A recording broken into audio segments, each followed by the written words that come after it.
करुणालयं नमामि भगवत्पादं शङ्करं लोकशङ्करं शङ्करं शङ्कराचार्यं केशवं बादरायणं वन्दे भगवन्तौ पुनः पुनः ईश्वरो गुरुरात्मेति मूर्तिभेदविभागिने व्योमवद्व्याप्तदेहाय दक्षिणामूर्तये ॐ सदाशिवसमारम्भाम् शङ्कराचार्यमध्यमाम् अस्मदाचार्यपर्यन्ताम् वन्दे गुरुपरम्पराम्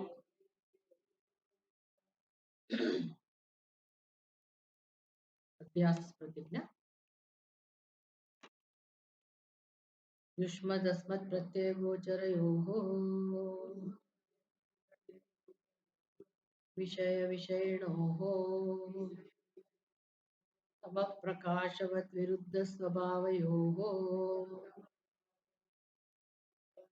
इतरेतरभावानुपपत्तौ सिद्धायाम्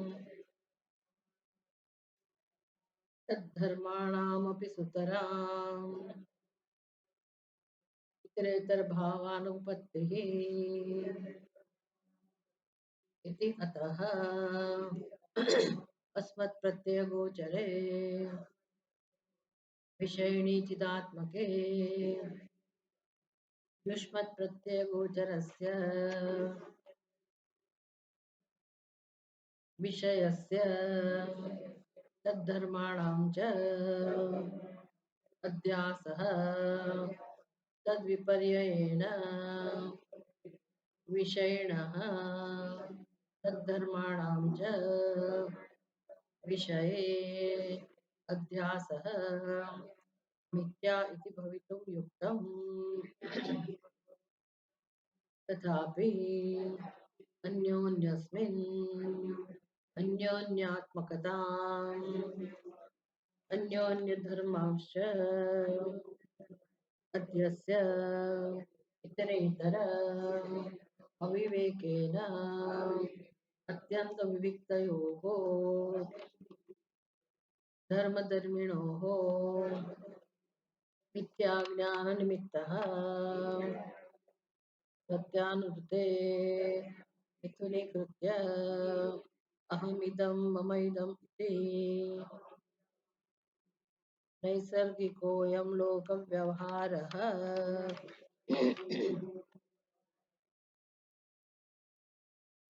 બ્રહ્મસૂત્રના પ્રારંભ પહેલા શંકરાચાર્યજીએ બહુ સુંદર રીતે બ્રહ્મસૂત્રના પ્રારંભનું મહત્વ સમજાય, એની આવશ્યકતા સમજાય. એટલા માટે આ અધ્યાસની રજૂઆત કરી. અધ્યાસ નામની વસ્તુ શું છે? બહુ જ મહત્વની સમસ્યા કે અધ્યાસ શું છે, જીવનમાં અધ્યાસ છે. આપણે જે વાંચ્યું ને એનો અર્થ શું થાય? દરેકના જીવનમાં અધ્યાસ નામની વસ્તુ છે. જગતમાં સર્વત્ર જે કે વ્યવહાર થયો છે, થઈ રહ્યો છે, જ્યારે પણ થઈ રહ્યો છે, કોઈનો પણ વ્યવહાર, ત્યારે સમજીશું પશુ પક્ષીઓનો વ્યવહાર, મનુષ્યનો વ્યવહાર, પણ કોઈનો પણ જે વ્યવહાર છે એ બધા વ્યવહારનું મૂળ, એનો પાયો આ અધ્યાસ. એટલે એ અધ્યાસ સમજાય કે અધ્યાસ વસ્તુ શું છે. સંસ્કૃત શબ્દ છે અધ્યાસ, પણ જ્યાં આપણી ભાષામાં કહીએ તો જ્યાં ભ્રમ સિવાય કશું જ નહીં. ભ્રમ, અધ્યાસ એટલે ભ્રમ. અને પછી આપણો લૌકિક વ્યવહાર હોય કે પછી આપણા મોટા મોટા ધર્મના કાર્યક્રમો હોય, કોઈ પણ વ્યવહાર કેમ ન હોય, બધા વ્યવહારનો પાયો આ ભ્રમ છે. એટલે બધું જ એની અંદર આવી જાય છે, આખું જગત. બધો જ વ્યવહાર બધું ભ્રમ હેઠળ. ભ્રમ એ વાસ્તવિક.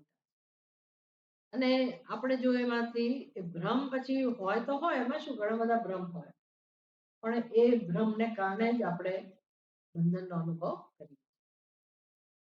ભ્રમમાંથી જ અનર્થ સર્જાયેલો.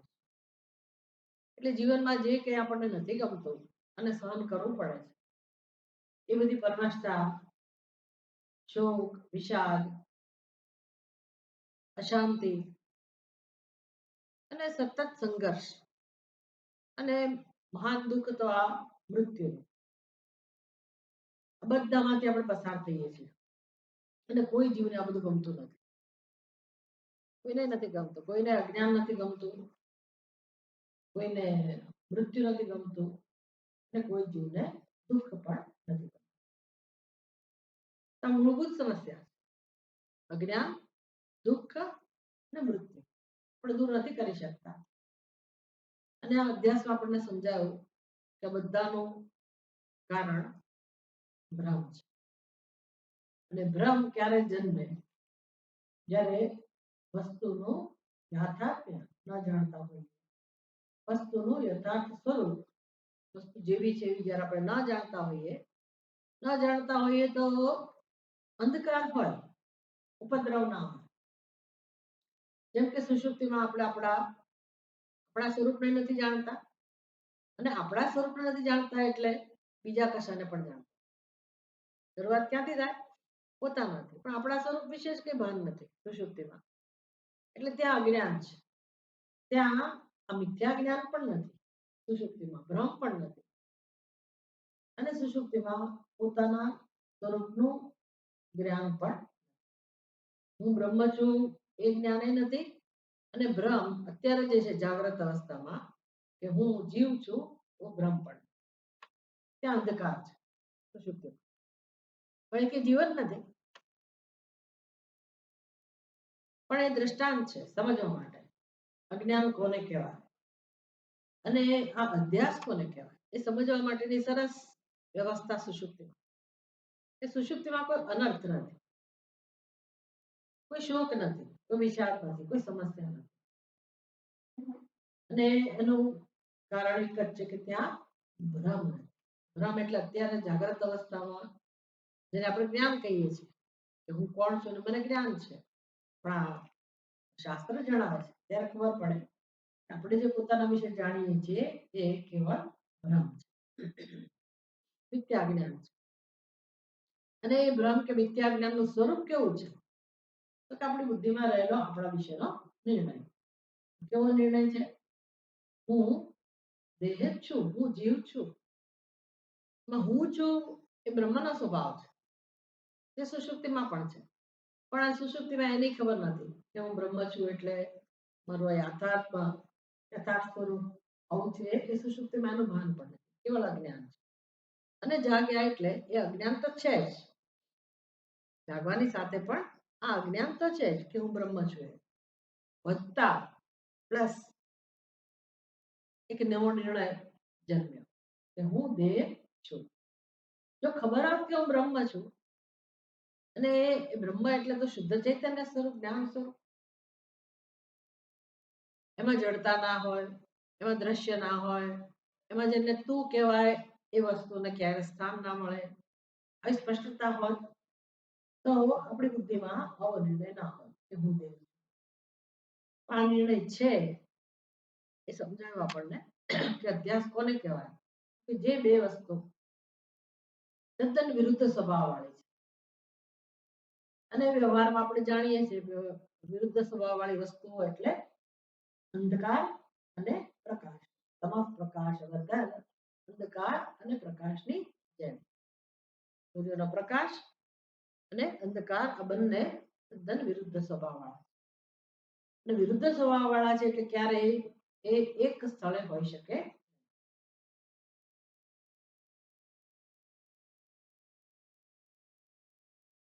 આવી જ રીતે વિરુદ્ધ સ્વભાવ વાળા યુષ્મત પ્રત્યય ગોચર એટલે કે તું, ઇદમ, અને બીજું અસ્મત પ્રત્યય ગોચર એટલે કે હું.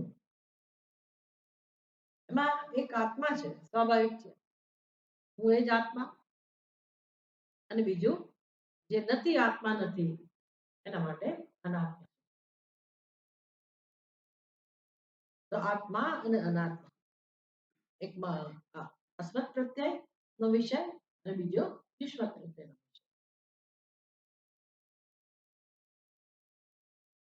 એક વિષય જે વિષયનો દર્શન કરે છે, અનુભવ કરે છે. વિષય એટલે સમજવાનો, વિષય એટલે આ ઘડો છે કે આ મોબાઈલ છે કે ઘડિયાળ છે, એ વિષય કઈ જુદી વાત છે. વિષય એટલે શું સમજવાનો? જેનો પણ આપણને અનુભવ થાય છે, અનુભવનો વિષય. કેવી રીતે અનુભવ થાય છે? બધા વિષયો કેવી રીતે અનુભવાય છે?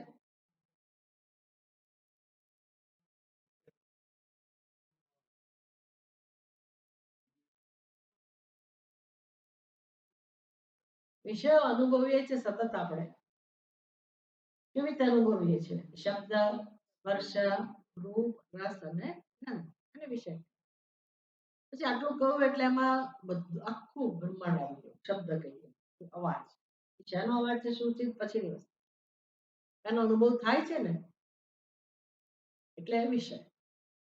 સ્પર્શ એટલે વિષય, રૂપ એટલે વિષય, રસ એટલે વિષય અને ગંધ એટલે વિષય. આ સિવાય કઈ હોય છે જીવનમાં? આ ઇન્દ્રિયોના સ્તરે થતો અનુભવ. પછી મનના સ્તરે તમે જેને જેને દ્વારા તમે અનુભવ કરતા હો, બધું જેનો અનુભવ થાય છે એને કહેવાય વિષય. તો વિષય કેવો હોય? આપણા કરતા ભિન્ન જ હોય. જેનો અનુભવ થાય છે ક્યારે હું ના હોય, અને છતાં પણ એ વિષય અને બીજું વિષયનો અનુભવ કરનાર વિષય, આ બંને જણા વિરુદ્ધ સ્વભાવવાળા. જે વિષય છે એ યુષ્મત પ્રત્યે ગોચર છે અને વિષય અસ્મત પ્રત્યે ગોચર છે. આ બંનેનો સુતરામ ઇતરેતર ભાવાનુપપત્તો, બંનેનું સ્વરૂપ વિરુદ્ધ હોવાથી ક્યારેય એકબીજાનું સ્થાન લઈ શકે નહીં. એ સિદ્ધાયામ સ્પષ્ટ સમજી શકાય છે. એટલે કે અધ્યાસ, આવો અધ્યાસ શક્ય જ નથી. અસંભાવના કઈ શક્ય જ નથી. આ વિષયો, આ બે વિષય વચ્ચે તો અધ્યાસ શક્ય જ નથી, પણ ધર્માણામ અપી, એના ધર્મોનો પણ ક્યારેય સંગમ થાય, અભ્યાસ થાય એ શક્ય નથી. ઇતરેતર ભાવ અનુપત્તિ ઇતિ. પેલા આટલું સ્પષ્ટ કર્યું કે આવું કોમ્બિનેશન ક્યારેય શક્ય નથી. બંનેનું એક સ્થળે હોવું ક્યારેય શક્ય નથી. અતઃ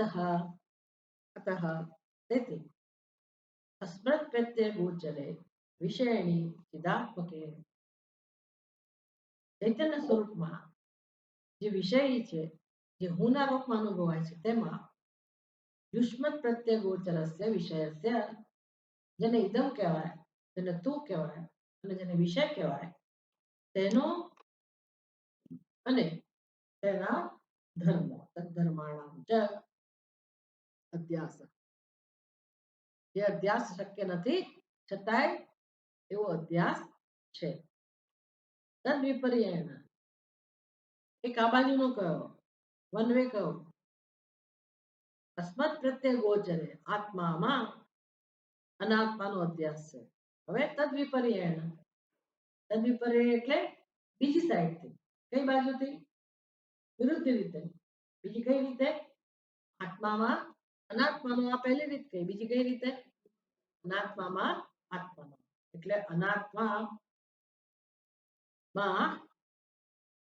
આત્માનો, આત્મા એટલે વિષય, વિષયણ તદ્ધર્માણામ ચ, વિષય એટલે આત્મા અને એના ધર્મો, તેનો વિષય વિષયમાં એટલે કે અનાત્મામાં એટલે કે યુષ્મત પ્રત્યેમાં અધ્યાસ જો હોય એવું જણાતું હોય તો એને શું કહેવાય?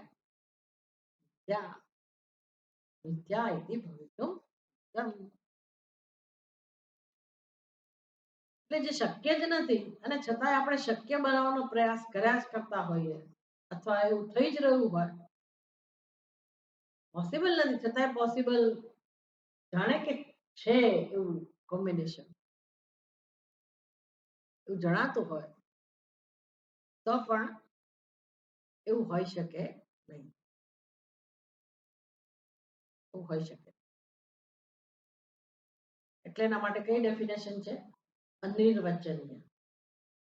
અનિર્વચનીય જેને સમજી શકાય, વર્ણવી શકાય. અને એ એટલે શું? તો કે આપણું જગત, આપણી સમજ. અને માટે આ જગત મિથ્યા. જગતમાં જે કઈ છે તે મિથ્યા. અધ્યાસઃ મિથ્યા ઇતિ ભવિતુમ ઉત્તમ. તો પછી તમે કઈ કઈ કરતા હો, બધા એવું કહેતા હોય, બધા એવું સમજતા હોય કે હું જીવ છું, હું મનુષ્ય છું, સ્ત્રી છું, પુરુષ છું, હું જન્મેલી છું, મર્ત્ય છું, અને પછી હું કરતા, હું ભોગતા, હું આ અને આ મારું, આ શરીર એટલે હું, આ શરીર મારું, અને એમાંથી બધો જ વ્યવહાર જન્મતો હોય. આ જન્મમાં તો આખું જન્મથી મૃત્યુ સુધી ખરું જ, પણ જેટલા જન્મ આપણે લેતા હોય એમાં પણ આ જ વ્યવહાર ચાલતો હોય. અનાદિકાળથી ભલે આવું ચાલતું હોય તો પણ એને શું કહેવાય? મિથ્યા. એ સત્ય ના બની શકે. તે મિથ્યા ભવિતુમ યુક્તમ. આ સમજવાથી ઘણું બધું વૈરાગ્ય જન્મે. હા, સંસારની બધી વસ્તુઓ પ્રત્યે, તમામ વસ્તુઓ પ્રત્યે વૈરાગ્ય. અને હુંના ખ્યાલ વિશે પછી તો ખ્યાલમાંથી જે સુખ દુઃખ જન્મ્યા છે એના વિશે, બધા વિશે વૈરાગ્ય જન્મે. અને અધ્યાસમાંથી સંપૂર્ણપણે મુક્ત થઈએ. મુક્ત થવાની રીત કઈ હોય એ પણ ભાષ્યકારે સમજાવ્યું. આ તો અધ્યાસ છે. અધ્યાસનું વર્ણન કર્યું કે જે શક્ય નથી, તથાપિ અન્યોન્યસ્મિન અન્યોન્યાત્મકતા અન્યોન્ય ધર્માંશ્ચ અધ્યસ્ય. એકબીજાના ધર્મો, એકબીજાનું સ્વરૂપ અને એકબીજામાં એકબીજાનો અધ્યારોપ. અધ્યસ્ય ઇતરેતર પરસ્પર અધ્યારોપ. કોનો કોનામાં અધ્યારોપ? આત્માનો અનાત્મામાં અને અનાત્માનો આત્મા. એટલે હવે આ પ્રશ્ન છે ક્યાં? આ અધ્યાસનું વર્ણન કર્યું છે ક્યાં? ક્યાં છે? આપણી બુદ્ધિમાં, જીવ માત્રની બુદ્ધિમાં. બહાર કશું નથી. સમજ પડે? બહાર જે છે તે જ છે. બધું ક્યાં છે? બુદ્ધિમાં. એટલે જે વસ્તુ શક્ય નથી ભેગી થવાની એ વસ્તુ આપણી બુદ્ધિમાં ભેગી થઈ. એને કહેવાય જે શક્ય નથી. તથાપિ બહુ મહત્વનો શબ્દ. તથાપિ જે શક્ય જ નથી તો પણ એકબીજાના ધર્મોનો એકબીજા ઉપર અધ્યાસ કરેલો છે. અને અવિવેકના રૂપમાં અત્યંત વિવિધતાઓ, જે બંને હંમેશા સદા સર્વદા જે બે ભિન્ન જ છે, જે ક્યારેય ભેગા થઈ શકે એવા જ નથી, થયા પણ નથી, થઈ શકે એમ પણ નથી, એવા બે તત્વો. ધર્મ ધર્મિણા. એક ધર્મ છે અને બીજું ધર્મી છે. સમજ નહીં હોવાને કારણે મિથ્યા જ્ઞાન નિમિત્ત. નિમિત્ત કોણ બન્યું અધ્યાસ માટે? મિથ્યા જ્ઞાન.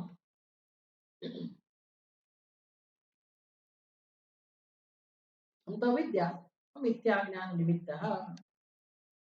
હવે આવો નિર્ણય થઈ ગયો, પોતાના પર આવો અધ્યારોપ થઈ ગયો કે હું દેહ છું, આત્મા પર અનાત્માનો અધ્યારોપ થઈ ગયો, ત્યારે શું થયું? હું દેહ છું નિર્ણય જન્મ્યો, આપણો આવો નિર્ણય છે કે હું આ દેહ છું, ત્યારે શું થયું? બે વસ્તુ ભેગી થઈ. એમ તમે પેલા છેડા છેડી બાંધો ને, આમ બે છેડા ભેગા કરીને ગાંઠ વાળો છે એટલે બંધન. એમાં બંધન કયા બે છેડા છે? એક આત્મા અને આપણા નિર્ણયમાં હું દેહ છું એ નિર્ણયમાં, હું જીવ છું એ નિર્ણય, એમાં હું છું એક છેડો ચૈતન્ય આત્મા અને દેહ એ અનાત્મા. એમ આપણા નિર્ણયમાં બે વસ્તુ ભેગી કરેલી.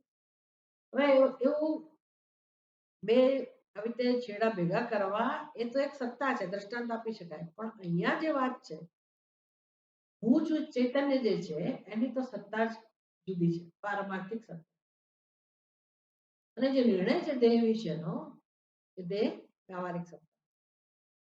એટલે કે એ બંને નું ભેગા થવાનું ક્યારેય કોઈ કાળે સંભવ જ નથી. આ વસ્તુ શક્ય જ નથી. તથાપિ એ શક્ય નથી, તથા પણ મિથ્યા જ્ઞાન નિમિત્ત જે આવો નિર્ણય છે પોતાના વિશેનો એમાં એક સત્ય છે ચૈતન્ય અને બીજું અનૃત છે. અનૃત અનૃત એટલે પણ મિથ્યા, બે શબ્દ છે. અસત્ય અનૃત, સત્ય અને અનૃત. એક સત્ય છે અને બીજું અનૃત. ઋતુની કૃત્ય બંને ભેગા થયા છે, બંને ભેગા કરી દેવામાં આવ્યા છે અને જીવન જીવાય છે. જીવન જીવાય છે એટલે બહાર કશો અવિવેક નથી. બહાર તમે એમ ના કહી શકો કે આ ચૈતન્ય છે અને આ અચૈતન્ય છે, આ આત્મા છે અને અનાત્મા છે. બહાર કશું ભેગું નથી થયું. બહાર જે છે તે બધું ભલે રહ્યું, પણ બુદ્ધિમાં બુદ્ધિમાં ભેગું નથી થયું. એક વૃત્તિના રૂપમાં પોતાના સ્વરૂપ ઉપર આ પ્રકારે અધ્યારોપ કરીને બે વસ્તુ જુદી છે, એક સત્ય છે અને એક મિથ્યા છે, એવો વિવેક નથી અને અવિવેક છે. એને કહેવાય મિથ્યા જ્ઞાન. આ નિમિત્ત બન્યું અને નિર્ણય જન્મ્યો પોતાના વિશેનો કે હું દેહ છું. આને કહેવાય અધ્યાસ. અને બે સ્તરે કહો દેહ માટે ઉપાધિ માટે બે પ્રકારનો નિર્ણય. હું દેહ છું અને ઇદમ અહમ. અહમ ઇદમ. હું ઇદમ એટલે આ શરીર, હું આ શરીર છું. અને બીજું ઇદમ મમ, ઇદમ આ શરીર મારું. આ શરીર હું છું અને આ શરીર મારું. આવા પ્રકારનો વ્યવહાર હું અને મારું. પછી બીજી વસ્તુ જગતની વસ્તુઓ પ્રત્યે મમત્વ છે, પછી એનું એક્સટેન્શન છે, વિસ્તાર સંસાર. મૂળ સંસારનું સ્વરૂપ આપણને સમજાવે કે સંસાર ક્યાં છે. આ એક બહુ સ્પષ્ટ થઈ જાય ને કે સંસાર કારણ કે બહુ જ બધો ભ્રમ સેવાય છે. હું મારા સંસારને લઈને આવ્યો છું એવું કે આશ્રમમાં જાય સંન્યાસીઓ પાસે મહાત્મા તો હું મારા સંસારને લઈને આવ્યો છું એટલે શું? મારી પત્ની મારા બાળકો બધાને લઈને આવે છે એટલે સંસાર એટલે કોણ? પત્ની ને બાળકો નહીં બધું. તો તું શું છું ભાઈ? તું શું કહેવાય? જે બધા એ સંસાર કહે તો તું શું કહેવાય? એ સંસારની વ્યાખ્યા આવી નથી. તારું ઘર હોવું, પરિવાર હોવો, સંતાનો હોવા, પતિ એ બધું સંસાર નથી. જીવન જીવવાની વ્યવસ્થા. પણ આપણી ભૂલ ક્યાં થાય છે એ સુધારી લેવાની. બધી વ્યવસ્થા ભલે રહી, એનો કશો વિરોધ નથી, પણ એમાં મમત્વ છે. અને પછી એમાંથી રાગ અને દ્વેષ, પછી એમાંથી કર્મ, કર્મ ફળ ચાલે છે જન્મ ને મૃત્યુ. એટલે દરેક જન્મમાં આપણે પોતાના સ્વરૂપ બદલીએ. આ ઉપાધિ ગઈ, આ ઉપાધિ છોડી દીધી, નવી ઉપાધિ. નવી ઉપાધિમાં અહંભાવ, નવી ઉપાધિમાં મમત્વ. પછી ત્યાં વળી એ ઉપાધિ કે આમ નામ તો મળે નહીં. કોના દ્વારા મળે? માતા પિતા દ્વારા. એટલે મારા માતા પિતા. તો આ જન્મના માતા પિતાની વાર્તા પૂરી થઈ ગઈ. નવો જન્મ થયો એટલે નવું શરીર, નવો હું, નવું મમત્વ. પછી મારા માતા પિતા એમાં મમત્વ, મારા ભાઈ બહેન, પછી જે કઈ ચાલુ છે આવું છે ને. અને આ જીવન આપણા માટે કેટલું પરમ સત્ય છે. આ જીવનમાં જે કંઈ બને છે એ મહાનમાં મહાન સત્ય છે આપણે. એના આધારે આપણે નિર્ણય લીધેલો છે કે હું ભાગ્યશાળી કે દુર્ભાગ્ય, પાપી કે પુણ્યશાળી, સારો કે ખરાબ, સુખી ને દુઃખી. આનાથી વધારે કંઈ છે નહીં આપણા જીવનમાં. મૂળમાં તો આ જ છે બુદ્ધિમાં. બધાના ચિત્તમાં જ છે. પછી આજુબાજુનું જે કંઈ છે દેખાવ કે ઘટાટોપ જે કંઈ કહો, વ્યવસ્થા, એ બધાની પોતપોતાના નસીબ પ્રમાણે કે ભગવાનની ઈચ્છા પ્રમાણે પ્રારબ્ધ અનુસાર હોય. કોઈ ગરીબ હોય, કોઈ આ હોય, કોઈ ભણેલું ના હોય, કોઈ ભણેલું કોઈ અહીં રહેતું હોય કે ત્યાં રહેતું હોય, એ બધું ચાલે જમેલો. એ બધું ભિન્ન ભિન્ન હોય, પણ કોર કે અંદરનું તો સમાન જ. હું કાં તો સુખી કાં તો દુઃખી. ભલે સુખી કહેતા હોય પણ અંદરથી ખબર જ છે કે મરી તો જવાનું જ છે, એટલે એની ચિંતા તો હોય જ. અને વારે ઘડે દુઃખી તો કંઈક ને કંઈક માંદા પડે, આ થયું તે એટલે પારાવાર પ્રશ્નો તો હોય. અને બધાના ધ્યાનમાં રાખીને આપણી બુદ્ધિમાં નિર્ણય છે હું કોણ છું. એટલે બધો પરિણામ જે આવ્યું એના પાયામાં શું રહેલું છે? અધ્યાસ. સમજવાનું શું છે? આત્માને આમાંની કોઈ પણ વસ્તુ સાથે ગઈકાલે ભાષ્યકારે સમજાયું કે જ્યાં અધ્યાસ થયો છે ત્યાં અધ્યાસ થયો છે આત્મા ઉપર. બરોબર ને? પણ એવું છે ને કે અનાત્મા ઉપર અધ્યાસ થયો છે, પણ અનાત્માને કઈ ચિંતા નથી. અનાત્માને કશું પ્રશ્ન નથી. આત્મા ઉપર અધ્યાસ થયો છે, આત્માને પ્રશ્ન. કેમ તો કે આત્મા ચેતન છે. બધા પ્રશ્ન એને છે. શરીરને તમે જાડું કહો, પાતળું કહો, રૂપાળું કહો, આવું કહો, તેવું કહો, જે રીતે જોવું હોય તે કહો. એના પર જે પ્રકારનો અભ્યાસ કરો એને કોઈ પ્રશ્ન નથી. પ્રશ્ન કોને છે? જે ચેતન સ્વરૂપ છે તેને, આત્મા. એટલે સંસાર કોને છે? આત્માને. હું ને છે ને, આપણને છે. હવે જેના પર અધ્યાસ થયો છે એવા આત્માને એ તો અસંગત છે. એને આ અધ્યાસનો અને વ્યવહારમાં પણ નિયમ છે કે જ્યાં તમે આ ભૂલ કરો, અધ્યારોપ કરો, અધ્યાસ થાય તો એ જેના પર અધ્યાસ થયો છે એને, જેનો અધ્યાસ થયો છે તેના ગુણ દોષનો અણુ માત્ર પણ સંપર્ક થતો નથી. તમે દોરડાને સર્પ જોયા કરો, માની લો, તો પણ સર્પના કોઈ ગુણ હોય કે કોઈ દોષ હોય તો કશાનો સંબંધ દોરડાને થતો. દોરડું પોતાના સ્વરૂપમાં, પોતાના મહિમામાં સ્થિર છે. એ બહુ જ આશ્વાસનની વાત, આનંદની વાત. જો બુદ્ધિ કામ કરતી હોય તો. ભલે મારા જીવનમાં ગમે તેટલું દુઃખ હોય, ગમે તેટલી નિરાશા, પણ આ સમાચાર સાંભળીને, આટલું શ્રવણ કરીને આપણને બહુ શાંતિ થાય કે મારું સ્વરૂપ જેને ખરેખર હું કહેવાને યોગ્ય છે એ સ્વરૂપમાં આટલું પણ પુણ્ય પાપ, સુખ કે દુઃખ કશું જ સ્પર્શતું. ભલે આજે ના સમજાતું હોય પણ હું પ્રયત્ન કરીશ તો એક દિવસ આ વસ્તુ સમજી શકે. અને આ રીતે સમજવું પોતાના સ્વરૂપને. કામ શું કરવાનું છે? તો કે જેટલો અધ્યારોપ થયો છે, પહેલા તમારે પરિચય કરાવે કોઈ કે ભાઈ આ પ્રકારનો અધ્યારોપ છે, અધ્યાસ છે. અને તો જીવનમાં કામ શું કરવાનું રહ્યું? શું કામ કરવાનું? અભ્યાસને દૂર કરવું, અભ્યાસનો નિવારણ કરવું, અપવાદ કરવો, અધ્યારોપનો અપવાદ કરવો. પછી કઈ જ્ઞાન માટે કશું કરવાનું નથી. જ્ઞાન સ્વરૂપ બ્રહ્મત્વ એની મેળે પ્રકાશી જ રહ્યું છે. તત્વમસી એ પ્રકાશી રહ્યું છે તે જ તું છે. એ આનંદ સ્વરૂપ છે, મુક્તિ સ્વરૂપ છે. બસ આવું જાણવું હોય ને મોક્ષ.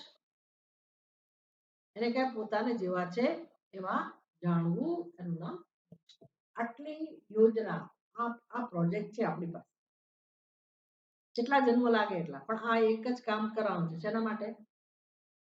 દુઃખમાંથી છૂટવા. એક જ કામ. આટલું સમજાય તો જીવનમાં એટલો બધો વૈરાગ્ય આવે, પરિપક્વતા આવે, પણ એટલા હળવા થઈ જઈએ. અને જે કે જીવનમાં છે એનો સંતોષ હોય, કોઈ અફસોસ ના રહે, અને આપણને એક સરસ કામ મળી જાય કે આપણે આ એક જ કામ કરીએ. ઘણી બધી ચિત્તની શુદ્ધિ થઈ જાય. એટલે પહેલા શંકરાચાર્યજી કે કોણ અધિકારી છે ભાઈ? સાધન ચતુષ્ટય સંપન્ન. એટલે એ વ્યક્તિ સ્વાભાવિક જ છે કે આ બધું શ્રવણ માટે ચિત્તમાં પવિત્રતા જોઈએ, અંતઃકરણ શુદ્ધિ જોઈએ, રાગ દ્વેષ દૂર કરવાની તૈયારી જોઈએ. એટલે આપણે ખબર પડે કે ભાઈ મારી અંદર આટલી આટલી અશુદ્ધિ છે, તો રસ્તો તો આ જ છે. તો એ બધું પકડી ના રાખે, છોડી આવે, ખોટું અભિમાન છોડીએ, ખોટી જડતા છૂટે. એ બધું જ આનંદ આપવાનું. પણ આ જે ક્લેરિટી છે, આ પ્રકારનું માર્ગદર્શન અભ્યાસ ભાષ્ય દ્વારા મળ્યું. શંકરાચાર્ય જેને બહુ જ મહત્વ આપે છે કે આ ખબર હોય તો પછી આપણને આપણો પ્રશ્ન સમજાયો અને હવે એ પ્રશ્નને કેમ દૂર કરવો, સમસ્યા કેમ ઉકેલવી, એ આપણને સમજાય. આના ઉપરથી શરૂ કરવાનું છે આપણે.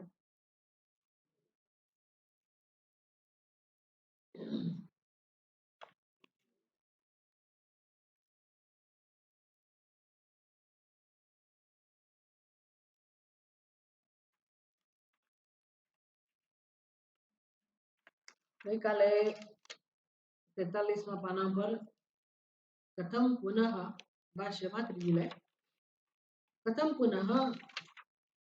અવિદ્યા અવિદ્યાવત વિષયાણી પ્રત્યક્ષાદિની પ્રમાણાની શાસ્ત્રાણી ચ ઇતિ.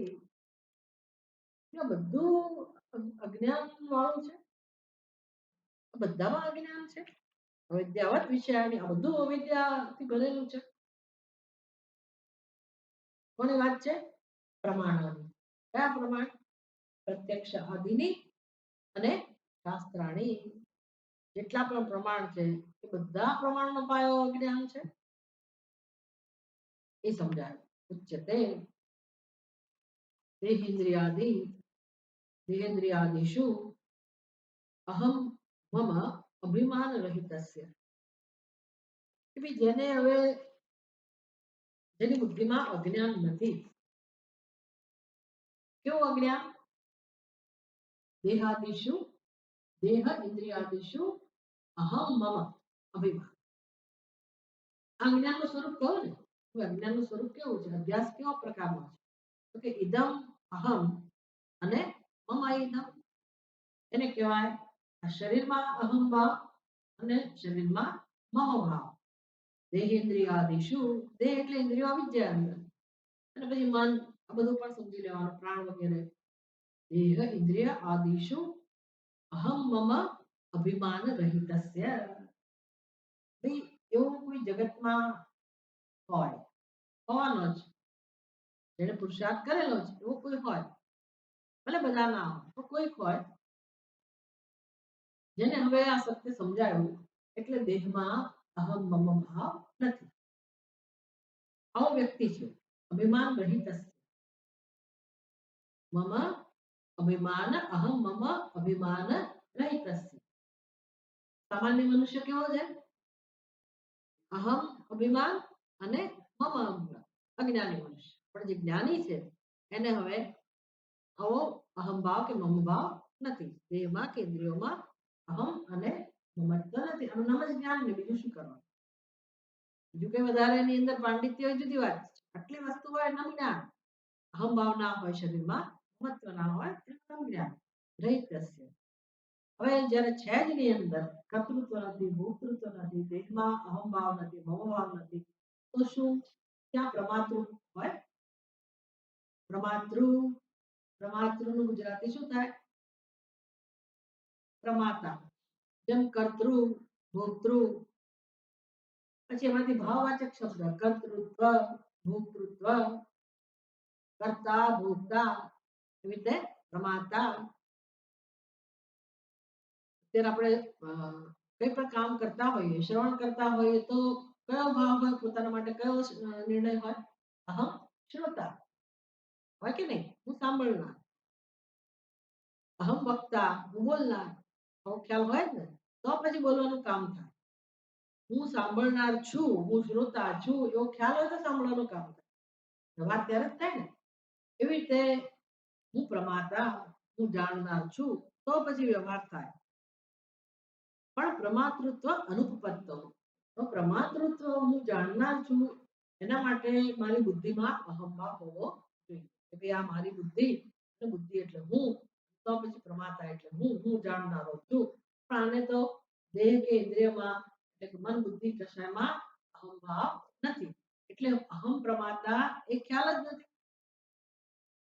પ્રમાતૃત્વ અનુપત્તો સ્પષ્ટ સમજ છે એની કે હું કોણ છું, એટલે ત્યાં હવે કોઈ આવો પ્રમાતા નથી. તો પછી પ્રમાતા આપણે ક્યારે કહેવાઈએ, જાણનાર ક્યારે કહેવાય, તો કે હું જાણવાનું કામ કરતી હોઉં, જાણવાનો વ્યવહાર કરતી હોઉં, જાણવાનું કર્મ કરવા માટે મારી પાસે, જેમ કે મારે આ પદાર્થ જોવો છે કે આનો રંગ કેવો છે, તો મારે શું બનવું પડે, પ્રમાતા બનવું પડે. અને એનો રંગ જોવા માટે મારે શેનો ઉપયોગ કરવો પડે, ચક્ષુ ઇન્દ્રિય. એટલે ચક્ષુ ઇન્દ્રિય શું છે, પ્રમાણ છે, કારણ છે ને, પ્રમાણ છે. એટલે ચક્ષુ ઇન્દ્રિય હોય કે પછી ધારો કે આપણે દ્રષ્ટાંત, ધુમાડો દેખાય છે તો હવે મારે બીજા પ્રમાણનો ઉપયોગ કરવો પડે.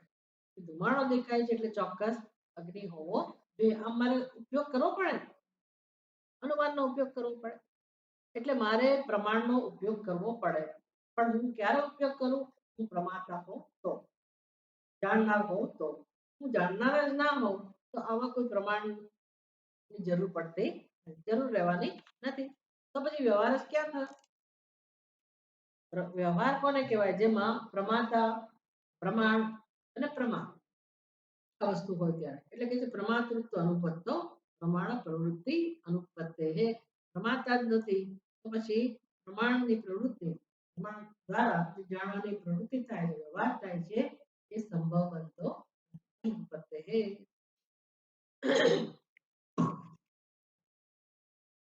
નહીં ઇન્દ્રિયાણી अनुपादाय प्रत्यक्षादि व्यवहार संभवती.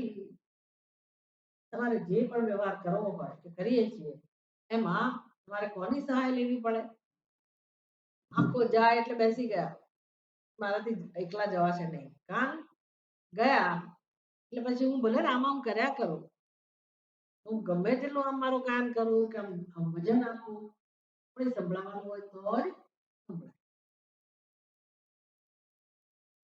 એટલે આપણને એમ કે હું સાંભળું છું, પણ ખરેખર તો હું કોના દ્વારા સાંભળું છું, પ્રમાણ, એટલે કે પ્રમાણની પ્રવૃત્તિ છે. પ્રમાતા જ ના હોય તો કહે છે શું અહીંયા કે નહીં ઇન્દ્રિયાણી અનુપાદાય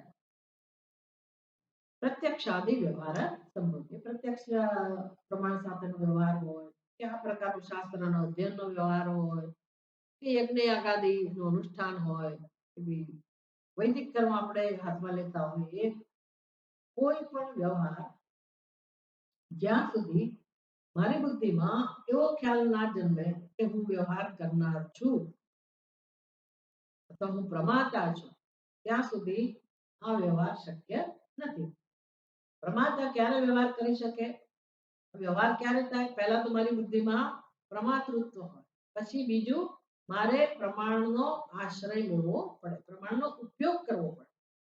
પ્રમાણની જાતે વ્યવહાર કરે, આંખો સમક્ષ બધી વસ્તુઓ પડી હોય તો આપણે જો હોઈએ જ નહીં આંખોની દ્વારા, આપણે આપણા વિચારોમાં હોઈએ તો સામે વસ્તુ પડી હોય તો પણ દેખાતી નથી. એટલે કોનાથી આ વ્યવહાર કોનાથી થાય છે,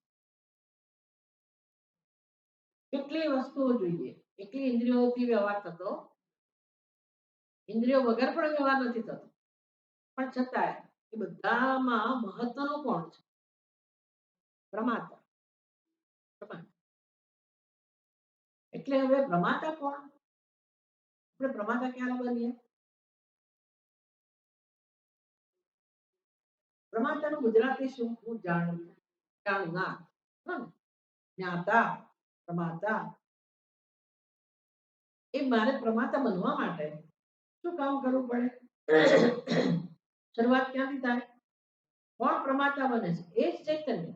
પણ એને પહેલા શું કરવું પડે છે, શરીર સાથે અહંભાવ, શરીર અને ઇન્દ્રિયો સાથે અહંભાવ થાય પછી પ્રમાતા, પ્રમાણ, પ્રવૃત્તિ, પ્રમાણ, વ્યવહાર શક્ય બને. એટલે દરેક વ્યવહારમાં અધ્યારોપ પરમ આવશ્યક. અધ્યારોપ વગર વ્યવહાર થતો નથી. એટલે પ્રમાતા સત્ય કહેવાય કે મિથ્યા કહેવાય? પ્રમાતા શું કહેવાય? મિથ્યા. જગતનો કોઈ પણ વ્યવહાર પ્રમાતા વગર થતો નથી. પછી એ વૈદિક હોય કે લૌકિક. દરેક વ્યવહારમાં સિદ્ધ શું થયું? દરેક વ્યવહારનો પાયો કોણ છે? અધ્યાસ. એટલે પછી સર્વત્ર અવિદ્યા તો છે શાસ્ત્રમાં પણ. ન ચ અધિષ્ઠાનમ અંતરેણ વ્યવહાર પછી નહીં અધિષ્ઠાનમ અંતરેણ ઇન્દ્રિયાણામ વ્યવહારઃ ભવતિ. અધિષ્ઠાનમ અંતરેણ. અધિષ્ઠાન વગર એટલે અધિષ્ઠાન કોણ છે? પ્રમાતા પ્રમેય વાણ બધાનું અધિષ્ઠાન અથવા તો પ્રમાતાનું અધિષ્ઠાન. જે વ્યવહાર શરૂઆત થાય છે ત્યાંથી એનું અધિષ્ઠાન કોણ છે? સચ્ચિદાનંદ સ્વરૂપ પરમાત્મા. અધિષ્ઠાન વગર વ્યવહાર થતો શક્ય નથી. અહીંયા છે ને અધિષ્ઠાન નો અર્થ શુદ્ધ ચૈતન્ય બ્રહ્મ એવું નથી લેવાનું.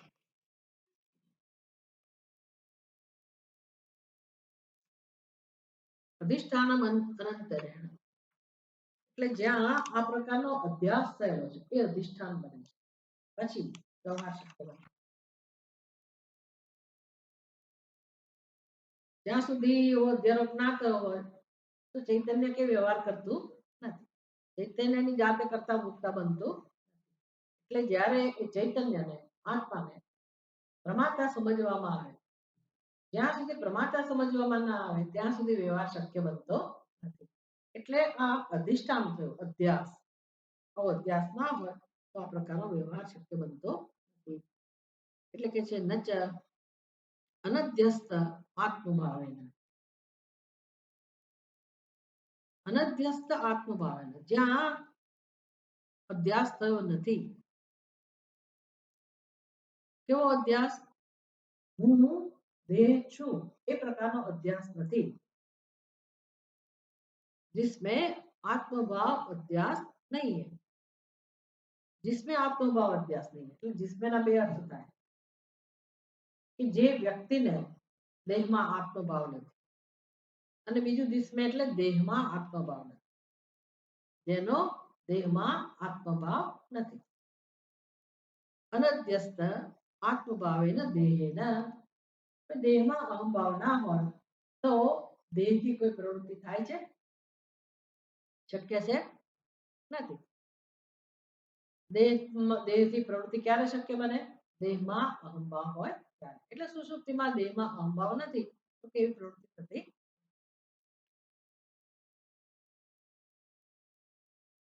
ન ચ અનધ્યસ્ત આત્મભાવેન દેહેન કશ્ચિત વ્યાપ્રિયતે.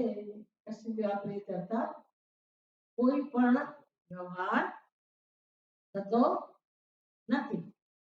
વ્યાપ્રિયતે તો થાય છે તો થતો નથી એમ કેમ કહું?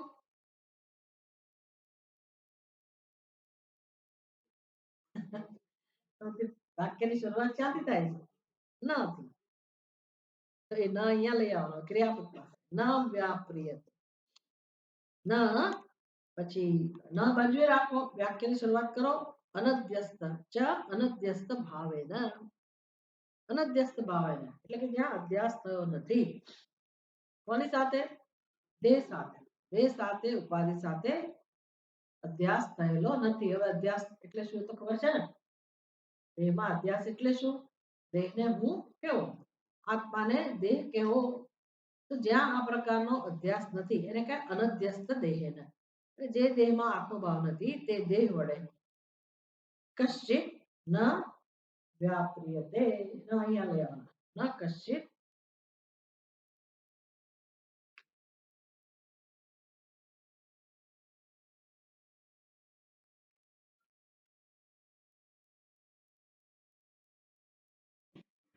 વ્યાપ્રિયતે કોઈ વ્યવહાર થતો નથી. કોઈ વ્યવહાર શક્ય બનતો નથી.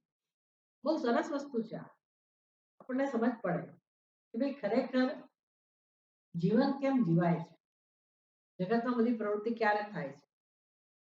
રમણ મહર્ષિને કોઈ પૂછે ને કે ભાઈ આ આત્મા કોના પક્ષમાં છે અહંકાર કોના પક્ષમાં? દેહના પક્ષમાં છે કે ચૈતન્યના પક્ષમાં? અહંકાર કોના પક્ષમાં?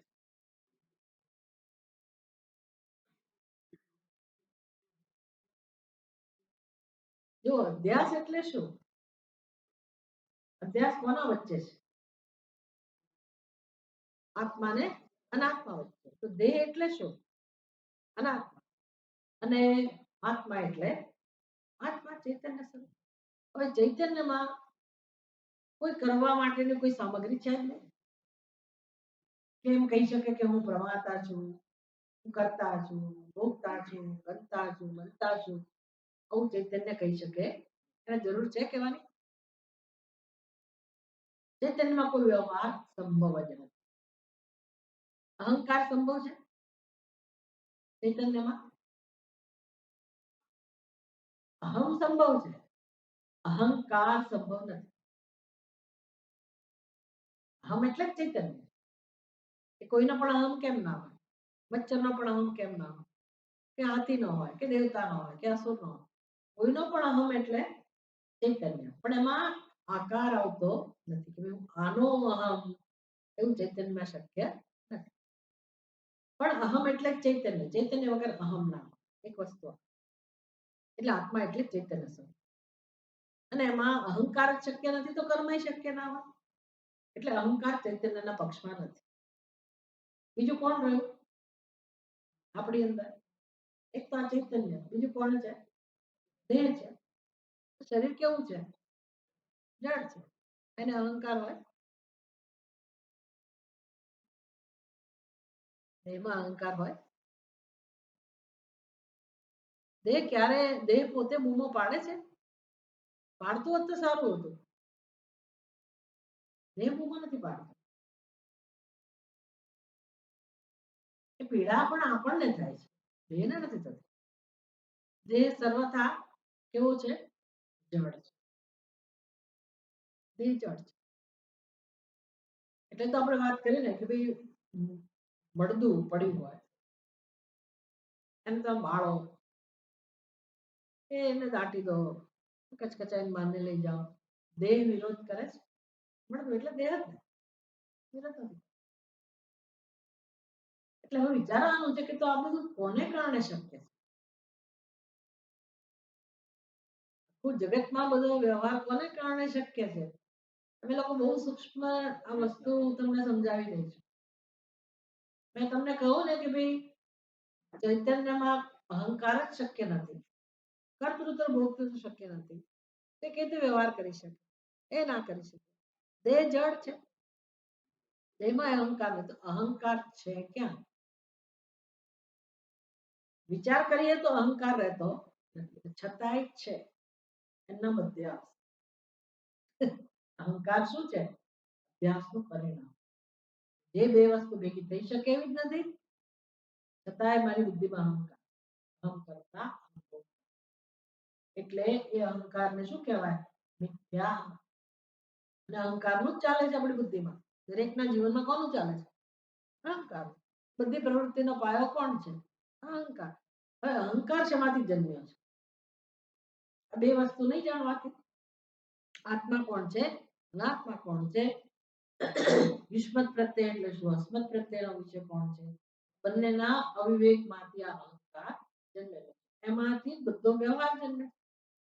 જગતની બધી પ્રવૃત્તિનો પાયો આ છે, અભ્યાસ છે. એટલે સમસ્ત વ્યવહાર, સમસ્ત જગતની પ્રવૃત્તિ, પ્રાણી માત્રની, પશુ માત્રની, મનુષ્ય માત્રની કે ક્યાંય પણ પ્રવૃત્તિ થતી હોય તો પ્રવૃત્તિનો પાયો કોણ છે? અધ્યાસ.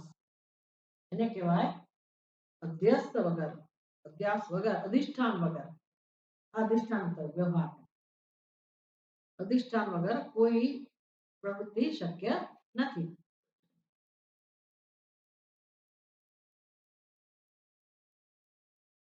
ન ચ એતસ્મિન સર્વસ્મિન અસતિ.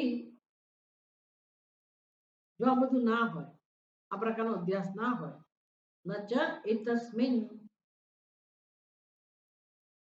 સર્વસ્મિન અસતિ, આમાંનું કશું જ ના હોય તો असंगस्य आत्मनः प्रमातृत्वं શું લાવશો પછી ન ઉપપદ્યતે એતસ્મિન સર્વસ્મિન અસતે આત્મામાં આવો કોઈ અધ્યાસ ના થયો હોય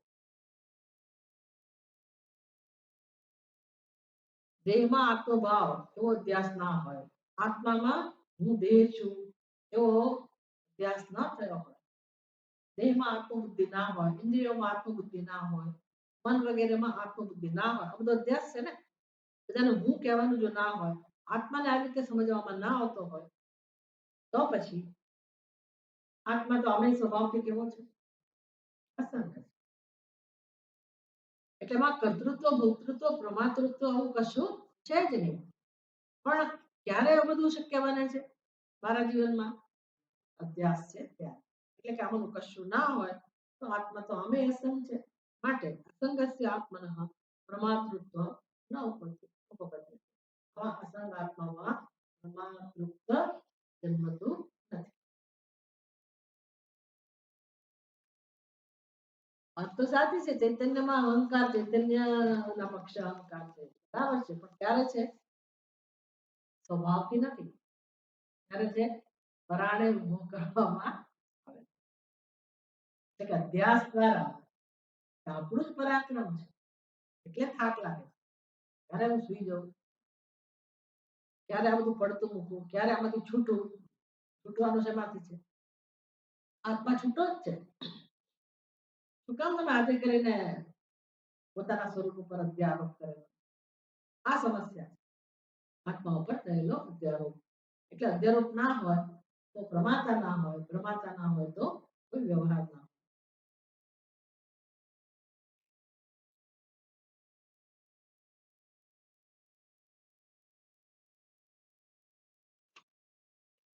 ન ચ प्रमातृत्वमन्तरेण प्रमाणप्रवृत्तिः अस्ति न च प्रमातृत्वम् अंतरेण प्रमाणप्रवृत्तिः अस्ति કેવી રીતે આ વાક્ય સમજાય પ્રમાતૃત્વમ અંતરેણ પ્રમાણવૃત્તિः ન અસ્તિ ન લઈ આવો ત્યાં ના અસ્તિ હોઈ શકે નહીં શું ના હોઈ શકે પ્રવૃત્તિ કેવી પ્રવૃત્તિ પ્રમાણ પ્રવૃત્તિ પ્રમાણ પ્રવૃત્તિ પ્રશ્ન હતો ને બીજા પ્રમાણની પ્રવૃત્તિ અવિદ્યા વાળી છે કયું પ્રમાણ બધા જ પ્રમાણ લઈ લેવાના ક્યાંની શરૂઆત કરશો પ્રત્યક્ષ આદિ એ બધા લઈ લેવાના પછી શાસ્ત્ર પણ પ્રમાણ છે એટલે ત્યાં સુધીના બધા જ પ્રમાણોની પ્રમાણ પ્રવૃત્તિ એટલે જે કઈ પ્રવૃત્તિ થાય છે પ્રમાણથી જ થાય છે પ્રમાણ વગર પ્રવૃત્તિ થતી નથી સવારથી સાંજ સુધી જે કઈ વ્યવહાર કરીએ છીએ બધો વ્યવહાર પ્રમાણથી જ થાય છે પ્રમાણ એટલે આપણી જ્ઞાનેન્દ્રિયો દ્વારા થતો વ્યવહાર એટલે ચક્ષુ પ્રમાણ થયો ને તો એનો વ્યવહાર એટલે ચક્ષુનો વ્યવહાર જોવું પણ એની સામે જ છે એટલે આપણે એને પ્રત્યક્ષ નામ અને પછી બધા તમે અનુમાન આપો કે જે નામ આપો પણ વ્યવહાર કોનાથી થાય છે જ્ઞાનેન્દ્રિયોથી એટલે એ પણ પ્રમાણ કહેવાય એનાથી જેટલો થતો વ્યવહાર જે થતો વ્યવહાર તે બધો જ વ્યવહાર પ્રમાણ માત્ર એટલે પ્રવૃત્તિ પ્રમાણથી જ થતી હોય પ્રમાણ પ્રવૃત્તિ ન અસ્તિ એટલે આ પ્રકારનો વ્યવહાર શક્ય નથી કોના વગર પ્રમાતૃત્વમ અંતરેણ અંતરેણ એટલે વિના પ્રમાણનો વ્યવહાર પ્રમાતા વગર શક્ય બનતો પ્રમાતૃ અંતરેણ પ્રમાતુ પ્રમાતા પ્રમાતૃત્વમ ભાવવાચક શબ્દ પ્રમાતૃત્વમ અંતરેણ એટલે કે પ્રમાતા વગર પ્રમાતાની હાજરી વગર પ્રમાણથી કોઈ વ્યવહાર શક્ય બનતો નથી એટલે સમસ્ત વ્યવહાર પ્રમાણ વ્યવહાર કોના ઉપર આશ્રિત છે પ્રમાતા ઉપર હવે શું સમજવાનું છે પ્રમાતા ક્યાંથી જન્મે પ્રમાતા આત્માનો સ્વભાવ છે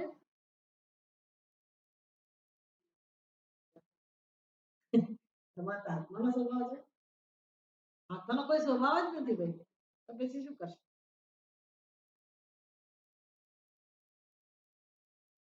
એ જ આપણે હમણાં દ્રષ્ટાંત આપીને સમજાવ્યું. એ અહંકાર કે પ્રમાતા એ ક્યાંય સિદ્ધ થતો નથી, અનાત્મામાં પણ નહીં અને આત્મામાં પણ નહીં, અને છતાંય છે પ્રમાતા.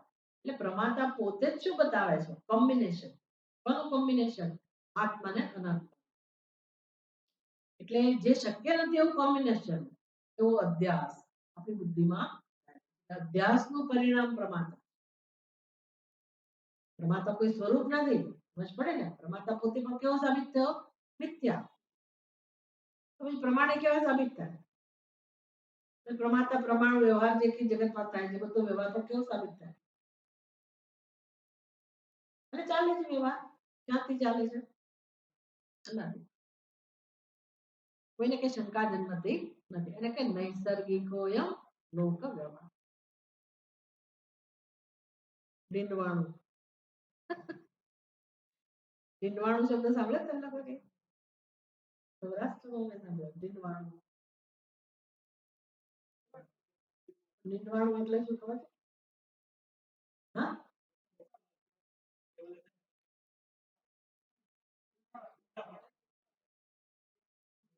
એટલે નિર્વાણું એટલે જેમાં કોઈ તથ્ય નથી. મોટું મોટું છે ખરું, બધું મોટું મોટું, પણ અંદર કઈ તથ્ય નિર્વાણ. હું એનો મેં અર્થ છે ખાલી કહેવા પૂરતું છે બધું. બોલો આમ આડંબર નિર્વાણ, પણ અંદર કઈ છે નહીં. એમાં જગતનો બધો વ્યવહાર ડીંડવાણા જેવો સાબિત થાય છે. એવું થાય, એવું કહેવાય. બરાબર છે. ને કોને ક્યાં લાવવાનો છે અર્થ? આપણું જીવન ડીંડવાણા સિવાય કઈ પોલમ પોલ છે આપણા જીવન. અને આપણે માથા પછાડીએ મારા જીવનમાં આમ બની, મારા જીવન. એટલે એ બધાને બને એટલે જલ્દી વિદાય આપવી. કશું જ સત્ય નથી. સત્ય હોય તો અત્યારે હોય, પણ આ બધું નિર્ણયો સત્ય છે મારી બુદ્ધિમાં. ઘટનાઓ તો જતી રહી, સારી ખરાબ ઘટનાઓ બધી તો ક્યારની જતી રહી, પણ મારી બુદ્ધિમાં એ ઘટનાઓના આધારે જે નિર્ણય છે ને, એ નિર્ણય કોના ઉપરનો નિર્ણય છે? કોના વિશેનો નિર્ણય? આત્મા ઉપર. મારા જીવનમાં આમ બન્યું, તેથી હું આમ છું. વિચાર કરો, બધો અભ્યાસ કેમ મુક્ત થવાય? કશું સત્ય નથી અત્યારે. હતું ત્યારે ત્યાં બનતું હતું બધું. અને આત્મા તો દરેક વખતે બિચારો નિર્દોષ, અસંગ. તો કોણ એના ઉપર ત્રાસ ગુજારે છે? કોણ ત્રાસ ગુજારે? આપણે. પડે ને કોનો વાંક છે? આપણો. એને જોડીએ છીએ અથવા એના પર આરોપ કરીએ છીએ. એનો આરોપ કરીએ છીએ તું જ કરતા છે, તું જ ભોગતા છે, તારે કારણે જ આ બધું. પેલો અધ્યારોપ અહીંયા થઈ રહ્યો છે. હું ઉપર દેહ હું છું, ના દેહ મારો છે. મારી બુદ્ધિ, મારા વિચારો, મારી સમજ, બધું સંસાર, બધું અધ્યાસ કહેવાય. બધું ભલે હોય, આપણે આમાં શું કરી શકીએ? હું ક્યાં છું? Where do I stand? હું ક્યાં છું? આત્માનું શું સ્થાન છે? બસ એ મારે સમજવાનું છે. મારું સ્થાન બધામાંથી તમે વિડ્રો થઈ. આત્મા કેવો છે? એને કશાની સાથે લેવા દેવા જોવાનું છે, શીખવાનું છે કે આ બધું ક્યાં થાય? બુદ્ધિમાં થાય, અંતઃકરણમાં થાય. આ થાય. અંતઃકરણ શું છે? ઇદમ શરીરમ કૌંતેય ક્ષેત્રમ ઇતિ. અંતઃકરણ શું છે? ક્ષેત્ર. અંતઃકરણ પણ ક્ષેત્ર. અંતઃકરણમાં શું હોય? વૃત્તિઓ હોય. મન બુદ્ધિ ચિત્ત અહંકાર શેના બનેલા? વૃત્તિઓ. વૃત્તિઓ શું છે? ક્ષેત્ર. અને આત્મા દ્રશ્ય. યુષ્મત પ્રત્યે ગોચર. બે એ જુદું જ છે. અત્યારે યુષ્મત યુષ્મત જ છે અને અસ્મત અસ્મત. બસ આ વિવેક સતત કરવાનો. તેમાંય પાછું અસ્મત પ્રત્યે ગોચર આત્મા સત્ય છે, અને જેનો અધ્યારોપ કરીએ છીએ, જેને આપણે બીજું સમજીએ છીએ, અનાત્મા સમજીએ છીએ, એ પણ મિથ્યા છે, અનરૂપ. મિથ્યા સમજવાનું રહ્યું.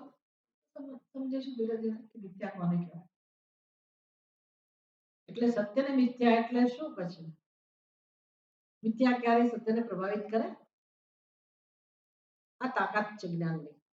મિથ્યા સત્યને પ્રભાવિત ના કરે. જેમ જેમ હું આ જાણતી જાઉં તેમ તેમ એનો પ્રભાવ માંથી એને કારણે જે રીતે આપણે પરાજિત થઈએ છીએ, પ્રભાવિત થઈએ છીએ અને રડ્યા કરીએ છીએ, એ બધો કકળાટ દૂર થાય. સમજાય છે આ વસ્તુ? કે આવું થતું જ હોવું જોઈએ. તમે પ્રયત્ન કરો, ખાતરી કરો. કોને ના પાડે? ખાતરી કરો. કોણે કહ્યું શ્રવણથી મોક્ષ મળે? કોણે કહ્યું આવા જ્ઞાનથી મળે? એ તમે ખાતરી કરો, વિચાર તો કરો, સમજો તો ખરા વસ્તુ આખી. તો સમજાશે, સ્પષ્ટ દીવા જેવું સ્પષ્ટ થશે. કામ કોણે કરવાનું છે? અને મુખ્ય કામ શું છે? તો કે મારી બુદ્ધિ તૈયાર જ નથી થતી. તકલીફ ક્યાં છે? આપણી બુદ્ધિ તૈયાર જ થતી નથી. શું કરશું? આપણે કે એવા મહાન પેલામાંથી આવ્યા નથી કે બધું સામગ્રી લઈને આવ્યા હોઈએ. તો ઈશ્વરની કૃપા છે સંભાવ કે આપણે આ સત્સંગમાં રસ ધરાવ. કેટલું વિચારવાનું છે, બુદ્ધિને કેટલી તૈયાર કરવાની. કેવા આપણા ખોટા આગ્રહો, કેટલી જડતા, કેટલું ભર્યું છે આપણી અંદર. એ બધાને જતું નહીં કરીએ તો પછી આ આત્માને જે અસંગ છે અને નિત્ય શુદ્ધ બુદ્ધ મુક્ત છે, આનંદ સ્વરૂપ છે, એવા આત્માને આપણે સ્વીકારી નહીં શકીએ હોવા છતાં. મારી જ બુદ્ધિએ મારા આત્મ સ્વરૂપને પહેલા સ્વીકારવા. ક્યાં ભૂલ થાય? જે જે નથી મારી સાથે સંબંધિત એને હું મહત્વ ના.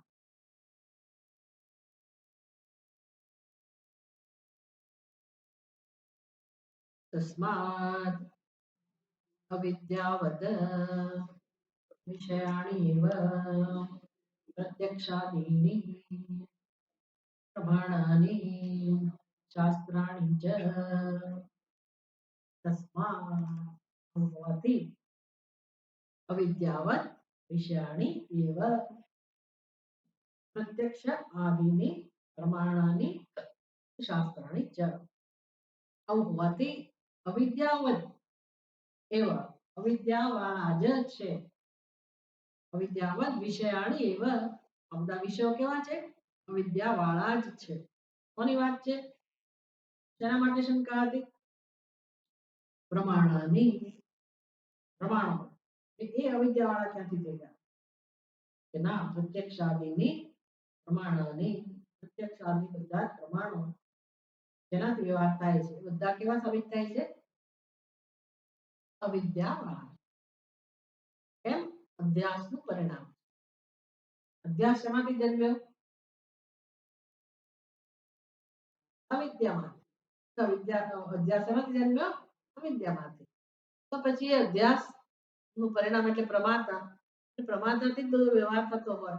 વ્યવહાર ગમે તેવો હોય, વ્યવહાર માત્ર અને પ્રમાણ માત્ર, પ્રત્યક્ષાદી પ્રમાણ પણ બધું અને શાસ્ત્રનો વ્યવહાર. ઇવન આપણે જે અધ્યયન કરીએ છીએ એ પણ શ્રવણ મનન નિધ્યાસન, એ બધો વ્યવહાર પણ કયા ક્ષેત્રમાં આવશે?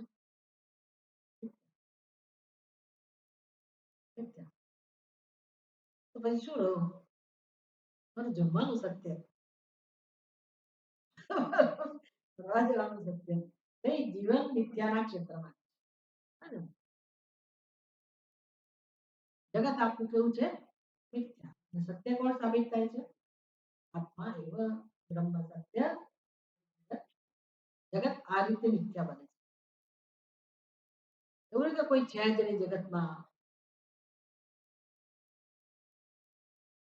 જગત મિથ્યા એટલે શું? તો કે આ જગત જે મને જુદું પાડે છે, જે સમજથી જગત મારા કરતા ભિન્ન હું જાણું છું, એવું જગત. એવું જગત નથી રહ્યું.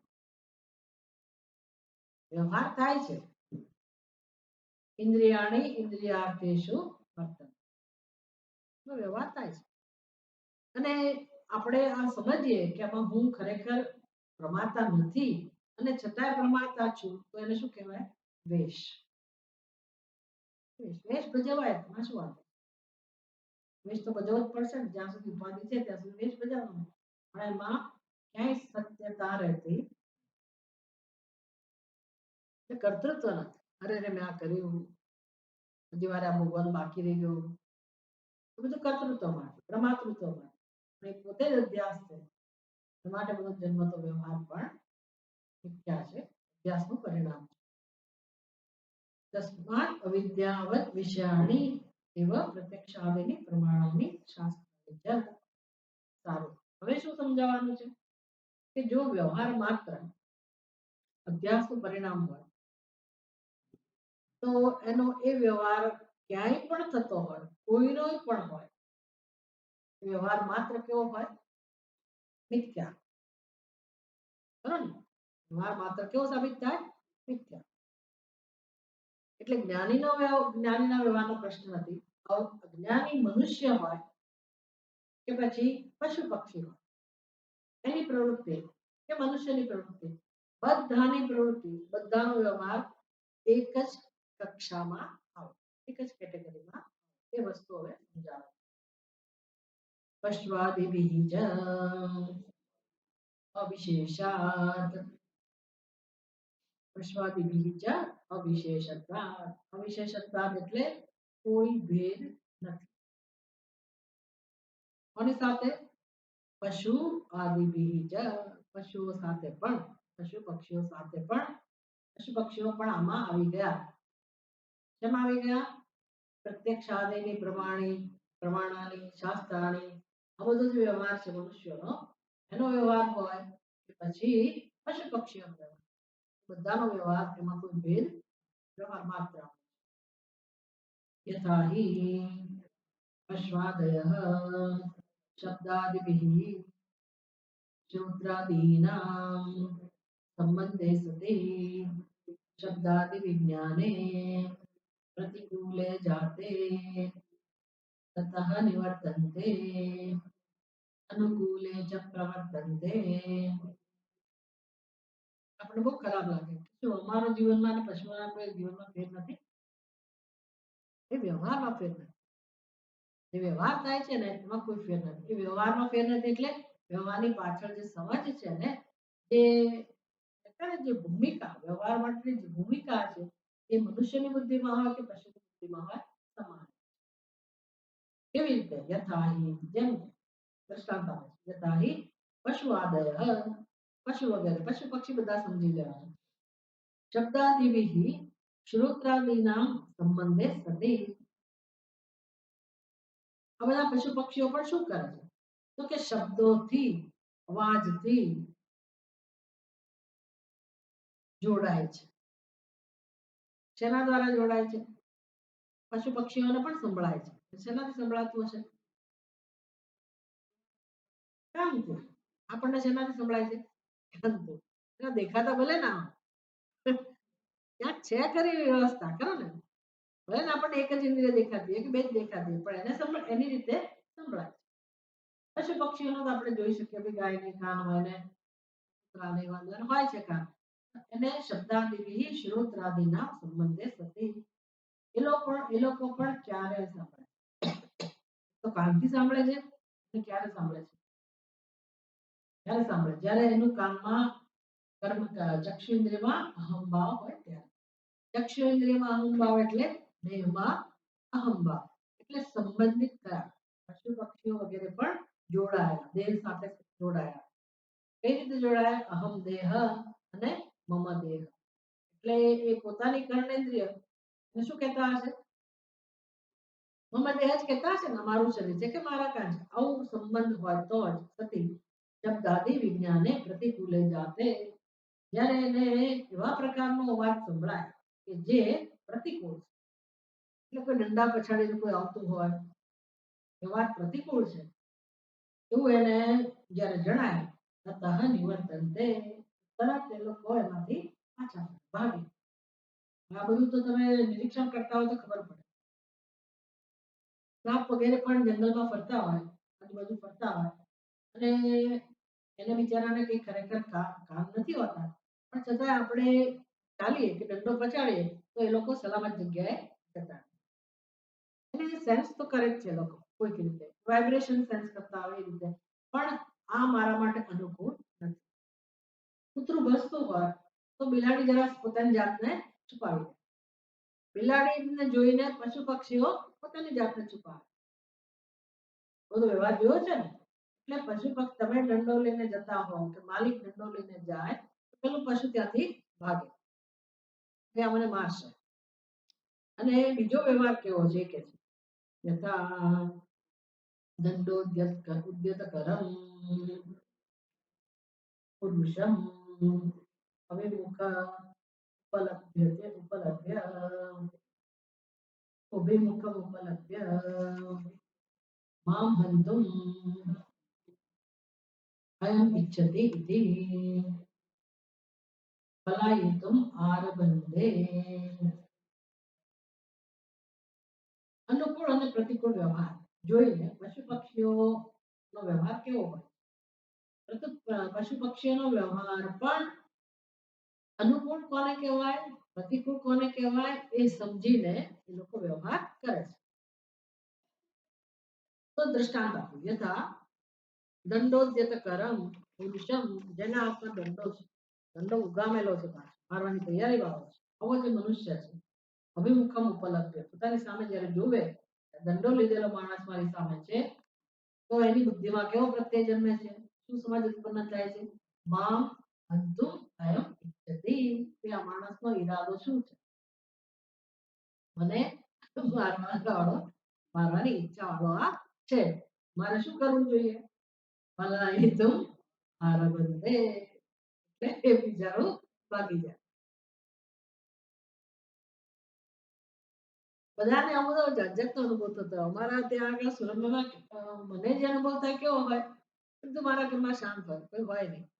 એટલે પેલા ઝીણા ઝીણા જીવજંતુઓ છે ને એને એની પ્રવૃત્તિ કરવી ખાસ કરીને ગરોળી એને ટેવ પડી ગઈ હોય એટલે ડાઇનિંગ ટેબલ પાસે આવે અને આમ ફરતી હોય પણ જેવી હું ઉપરથી આવું એટલે ખટાક ખટાક ખટાક આપણો પગનો અવાજ ચાલે ને એટલે ત્યાંથી ભાગે ડાઇનિંગ ટેબલ પાસે બાજુ છે ને ફટાક આપણે રોજ દેખાય નીચે ઉતરે એટલે ભાગે એવું કેમ છે એટલે એને એવું માને કે આવી છે વ્યક્તિ તો મારું આવી બનશે એને નહીં ગમે સ્વાભાવિક છે કે એવું બધું ફરતું હોય આપણને તો ના જ ગમે પણ એ લોકો એનો રસ્તો શોધી લે એટલે એની પ્રવૃત્તિ તો કરતા જ હોય પણ જેવા આપણને જોવે એટલે ભલા એ તો આરબંધે ભાગી જવાનું એ પસંદ કરે.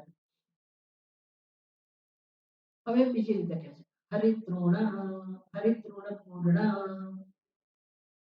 હરિતૃણ પૂર્ણ પાણી ઉપલબ્ધ તમ પ્રત્યવિમુખી ભવંતે.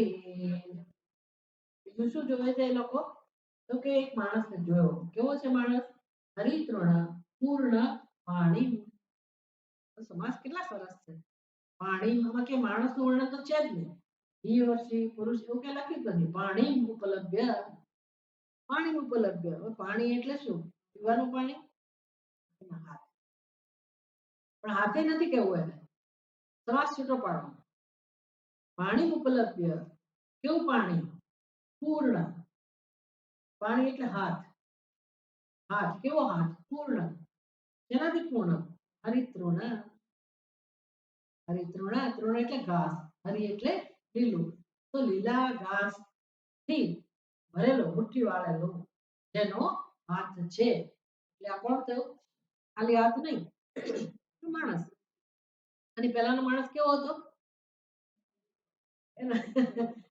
દંડ પાણી કેવો હતો જેના હાથમાં લાવેલો દંડ હતો આ કયો માણસ છે હરિતૃણ પાણી જેના હાથમાં ઘાસ છે તો એની બુદ્ધિમાં કેવી સમાજ ઉત્પન્ન થશે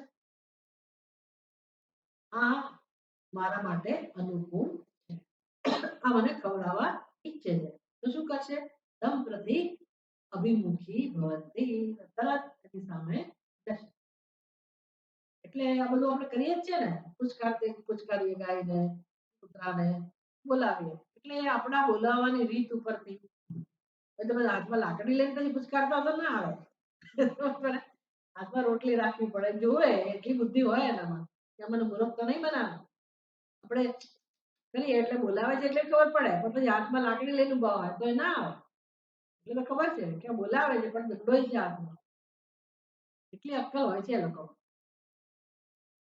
પણ હા તમારા હાથમાં જોવે કે ફ્રૂટ જોઈએ રોટલી જોઈએ કે પછી આવું ઘાસ જોઈએ ખાસ કરીને આ ગાય વગેરે લીલું ઘાસ જોવે એટલે પછી એ દોડે એટલે આપણે આપણી સમક્ષ આવે. કેમ તો કે એને શું જણાય છે આ અનુકૂળ. અનુકૂળ કોને કહેવાય, પ્રતિકૂળ કોને કહેવાય, એ લોકો શેના ઉપરથી નક્કી કરે છે? પોતાની જ્ઞાનેન્દ્રિયો જે પ્રમાણ છે, પ્રમાણ દ્વારા એની પ્રવૃત્તિ જન્મે છે ને. પ્રમાણ એટલે શું? એને જોયું, આવા વ્યક્તિને જોયો, તો આવા વ્યક્તિને સાંભળ્યો કે બૂમ બરાડા પાડે છે, તો આ કૂતરાનો અવાજ છે, એમ સાંભળ્યું. તો સાંભળ્યું છે એનાથી? પ્રમાણથી. ચક્ષુવાદી વગેરે પ્રમાણથી. પ્રત્યક્ષ પ્રમાણ થયું. એ બધા પ્રમાણથી એ લોકોનો વ્યવહાર પણ આ પ્રકારનો છે. આપણો કેવો છે એ કહે છે. એવં પુરુષાઃ અપી વ્યુત્પન્ન ચિત્તાઃ ક્રૂરદૃષ્ટિના કૃષતઃ खड्गोद्यतकरान् बलवतः उपलभ्य ततः निवर्तन्ते तद्विपरीतान् प्रति प्रवर्तन्ते एवं पुरुषाः अपि એટલે માણસો પણ, મનુષ્યો પણ. પુરુષ એટલે સ્ત્રી પુરુષ એવું નહીં સમજવાનું. પુરુષો એટલે મનુષ્ય. પુરુષાः अपि એમનો વ્યવહાર તો કેવો છે? વ્યુત્પન્ન ચિત્તાઃ જેનું ચિત્ત ઉદ્વેગ વાળું છે, ક્રોધે ભરાયેલા છે, અને ક્રૂર દ્રષ્ટિના આક્રોશતઃ એટલા બધા ક્રૂર દ્રષ્ટિ વાળા છે, ક્રોધે ભરાયેલા છે. તો હવે ખબર છે આપણે કે ક્રોધ જન્મે ત્યારે આપણો ચહેરો કેવો વિકૃત થઈ જાય છે. ક્રૂર દ્રષ્ટિ જેની દ્રષ્ટિમાં નફરત જણાય છે. એટલે કે આપણે આંખોથી પણ જોઈએ છે કે આ માણસનો મૂડ અત્યારે બરાબર નથી, તો એની પાસે જઈએ જ નહીં. પછી આવું ઘરમાં હોય કે બહાર હોય ક્યાંય પણ હોય. એટલે ક્રૂર દ્રષ્ટિના આક્રોશતઃ પછી દાદાગીરી કરનારા હોય, ખડગ ઉદ્યોત કરા, તલવાર લઈને કોઈ માણસ પડતો હોય, ઝંડો લઈને આવ્યો હોય, અને બલવતઃ વળી આપણે આપણું જાણતા હોય કે આપણું એની પાસે કઈ ચાલવાનું નથી, એટલો શક્તિશાળી છે, ગાડીઓ પાડ્યો આવો કોઈ માણસ બલવતઃ ઉપલભ્ય એ નજર સમક્ષ આવે તો જતા હોય ને આવો સામો ભટકાય તો આપણે શું કરીએ? રસ્તો બદલી નાખીએ. તતઃ નિવર્તન્તે એટલે ચોર ડાકુ આ બધા આવે, ઘરમાં આવે કે તમે કે રસ્તા પર જુઓ, તરત આપણે શું થઈ જઈએ? આપણે એની સમક્ષ ના જઈએ. તદ વિપરીતાન પ્રતિ પ્રવર્તન્તે આવો વ્યવહાર કોના માટે છે? તદ વિપરીતાન એટલે હવે શું સમજવાનું? કોઈ પ્રેમથી બોલાવે, સ્માઈલ આપે, આમંત્રણ આપે, અથવા એ લોકો સરસ મજાનું કે નૃત્ય કરતા હોય, ડાન્સ કરતા હોય, વરઘોડો જતો હોય, તો આપણે જોવા ઉભા રહી જઈએ. એને કે વિપરીત. પેલું જે હતું એના કરતા વિપરીત. કોઈ સારું કે માર્કેટ હોય, બજાર હોય, શાકભાજી મળતા, ફળ ફળાદી મળતા હોય, કોઈ તમારું ડાંગરવાડ છે રતનપુર નીકળ્યા હો, આવો આવો બેનો આવીએ બેનજી, દેખાવ જોવામાં શું જાય છે? આ બધો વ્યવહાર તમે દુકાનમાં જાઓ. કેમ તો કે અહીંયા જવા માંગો નથી. એટલે બધાનો વ્યવહાર, પશુ પક્ષીનો વ્યવહાર હોય કે મનુષ્યનો વ્યવહાર હોય, એ વ્યવહારનો આધાર કોણ છે એ સમજાય. આધાર કોણ છે? તો કે આપણી સમજ, અનુકૂળતા અને પ્રતિકૂળતા. અનુકૂળતા પ્રતિકૂળતા એ સમજ તમને શેનાથી પ્રાપ્ત થાય? બુદ્ધિ. પ્રમાણ છે ને, તો પછી વ્યવહાર કરવાનું સાધન છે બુદ્ધિ વગેરે. એમાં તમારી આંખોએ પણ ભાગ ભજ્યો, કાને પણ ભાગ ભજ્યો, કોનો અવાજ, કોનો દેખાવ. આ રેસ્ટોરન્ટ આ જગ્યાએ સુગંધ સરસ આવે છે, તો ચલો અહીંયા કંઈક ભોજન સારું હશે. બધા કોનો ઉપયોગ કરીએ છીએ? પ્રત્યક્ષ, અનુમાન, બધા પ્રમાણો. એટલે એ પ્રમાણ નો પ્રવૃત્તિ ક્યારે જન્મે? પ્રમાણ અને પ્રમાતા હોય ત્યારે. પ્રમાણ તો છે, પણ ભલે સુગંધ આવતી, ભલે ના ક્રૂર માણસ દેખાતો, ભલે ના સારું દ્રશ્ય હતો, મને કશું સ્પર્શે જ નહીં, એવું પણ બને ને. એટલે એ નક્કી કરનારું કોઈ બીજું છે. પ્રમાણ પોતાની જાતે પ્રવૃત્તિ નથી કરતા. નક્કી કરવા માટે કોણ જોઈએ? પ્રમાતા. એટલે પ્રમાણતા પછી એ પ્રમાણનો ઉપયોગ કરે છે. પ્રમાણ એની જાતે પ્રવર્તમાન થતા નથી, એટલે પ્રવૃત્તિની જાતે થતી નથી, પ્રમાતા દ્વારા પ્રવૃત્તિ થાય છે. પ્રમાતા ક્યાંથી જન્મ્યો? પ્રમાતા ક્યાંથી જન્મ્યો? પ્રમાતા કોને કહેશો? મારે જોવું કે ના જોવું, ખરું ને? એટલે મારે આ પ્રમાણનો ઉપયોગ કરવો કે ના કરવો, એવું નક્કી કરનાર પ્રમાતા પ્રમાતા પોતે સ્થાન ક્યારે પ્રમાતાનું મેળવે છે? જ્યારે દેહમાં, ઇન્દ્રિયોમાં, મનમાં, બુદ્ધિમાં આત્મભાવ જન્મે ત્યારે. કોને આત્મભાવ જન્મે છે? આત્માને. આત્માને આત્મભાવ જન્મે છે ને, કે શરીર એની જાતે કે પ્રમાણ જાતે વ્યવહાર નથી કરતા. વ્યવહાર કરનારો કોણ છે? પશુ પક્ષી વ્યવહાર કરતો હોય કે મનુષ્ય વ્યવહાર કરતો હોય, બધાની પાછળ વ્યવહાર કરનાર કોણ છે? નિમિત્ત વ્યવહાર કરવા માટેનો અંતિમ આશ્રય એવો હોય તો કોણ છે? ચૈતન્ય સ્વરૂપ આત્મા. પણ હવે એ ચૈતન્ય સ્વરૂપ આત્માએ શું બનવું પડે વ્યવહાર કરવા માટે? તો અસંગત છે. પ્રમાતા બનવું પડે. અને તમે એવું માનો છો, તમે છો એવા અસંગ, તો અસંગત છે તો કે પ્રમાતા નથી. પણ હું પોતાની જાતને પ્રમાતા કહું છું. કહું છું, નથી છતાંય કહું છું. બસ તો પછી કહું ભોગવો. આમ કરતા તો પછી ભોગવો. સંસાર શું છે સમજાય છે ને? મૂળ ક્યાં છે? મૂળ ક્યાં છે? અધ્યાસ. અધ્યારોપ. પહેલો અધ્યારોપ અહમ પ્રમાતા, અહમ કરતા. પ્રમાતા ક્યાંથી જન્મે? દેહમાં અહંભાવ હોય ત્યારે. દેહમાં અહંભાવ નો અધ્યાસ, મિથ્યા જ્ઞાન. એટલે બધા વ્યવહારનું મૂળ કોણ છે? મિથ્યા જ્ઞાન કો, ભ્રમ કો, અધ્યાસ કો, અધ્યારોપ. અને આ જ બંધન છે. આ સિવાય બંધન શું છે? આ આટલું જ આપણે દૂર કરવાનું છે. આટલું જ કામ કરવાનું. એ કેવી રીતે થાય? અધ્યાસ ના કરીએ, અધ્યારોપ ના કરીએ, જે વસ્તુ જેવી છે એને આપણે સમજીએ કે આત્માઓ બનતો જ નથી, તો હું એવી છું જ નહીં, તો હું શું કામ મારી જાતને કરતા ભોગતા? મને દેહને કોઈ સંબંધ જ નથી, તો હું શું કામ એવું ખ્યાલ જાળવી રાખું કે હું દેહ છું? પછી બધું જન્મે છે ને કે હું મનુષ્ય છું, ને માતા છું, પિતા છું, પત્ની છું. બધા પ્રશ્નો છે કોના?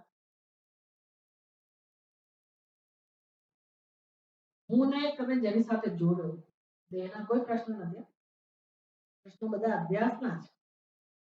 અધ્યાસ કેવો છે એ સમજવાનું. દેહ હું છું, તો ચાલો દેહના પ્રશ્નો છે, પણ એ કોના બન્યા? મારા. પછી તમે કહો હું માતા છું, તો બધા જે ચિંતા છે કોની છે? પ્રશ્નો છે કોના છે? હું માતા છું એ ખ્યાલ, અધ્યાસ. માતા તરીકેના જે પ્રશ્નો, એ દેહ માતા છે, એટલે એના જે પ્રશ્નો, એ પ્રશ્નો કોના બની ગયા? આત્મા. એ દ્રષ્ટિ બરાબર છે. ઉપાધિના પ્રશ્નો, દેહના પ્રશ્નો. પણ દેહને પ્રશ્ન નથી કોઈ. ઉપાધિને કારણે તમે જે પદ મળ્યું, માતા કહું, એમાંથી પ્રશ્નો જન્મ્યા. તો માતા તરીકે ઘણી બધી ચિંતાઓ હોય, પણ તમે માતા છો એ સમજવા. આત્મા માતા છે, આત્મા પિતા છે. તો કયો પ્રશ્ન તમારો પ્રશ્ન છે? જગત કયો પ્રશ્ન તમારો? હા? કોઈ પ્રશ્ન રહ્યો તમારો? હા, તમે તમારા સ્વરૂપને જાણો કે આત્મા અસંગ છે, તો કોઈ પ્રશ્ન આત્માને રહ્યો? બરાબર. પેલું બધું વ્યવહાર છે, સ્ટેટસ છે, ઠીક છે. પણ હવે ખબર હોય કે અધ્યારોપને કારણે આ છે, તમે તમે છટકી ના શકો. છે ખરું બધું, પણ જ્ઞાન તમે આત્માનું તમારું જે સ્વરૂપ છે એ સ્વરૂપને યથાર્થ રૂપે જાણી શકો એટલી સ્વતંત્રતા છે. જે કરવું પડે કરવું પડે, એમાંથી પસાર થવું પડે. પણ જાણવામાં કોઈ આપણને રોકી શકે કે ખરેખર આ મારા પ્રશ્ન નથી, એ સમજાય. અને પછી તમે તમારા જીવનમાં બધું શીખ્યા હો અને આ જ્ઞાન પણ તમને કામમાં આવે. ખરેખર બધી વ્યવસ્થા કયા પ્રકારની છે, ઈશ્વર તત્વ કેવી રીતે કામ કરે છે, શ્રદ્ધા વગેરે એ બધું થઈ જ રહ્યું છે. પણ હું એમાં જવાબદાર નથી. મારી જાતને છોડાવી શકું, હું આમાં જવાબદાર. વ્યવહારમાં તમારે જે કરતા કરવાનું, એવું નહીં કહેવાનું હું આમાં જવાબદાર નથી. તમે જ લગ્ન કર્યા, તમે જ ઉભો કર્યો, એવું ના કહી શકો કે હું આમાં જવાબદાર. લોકો ગેરફાયદો ઉઠાવે છે. મારી જવાબદારી કોઈ એવું નથી. સમજ છે.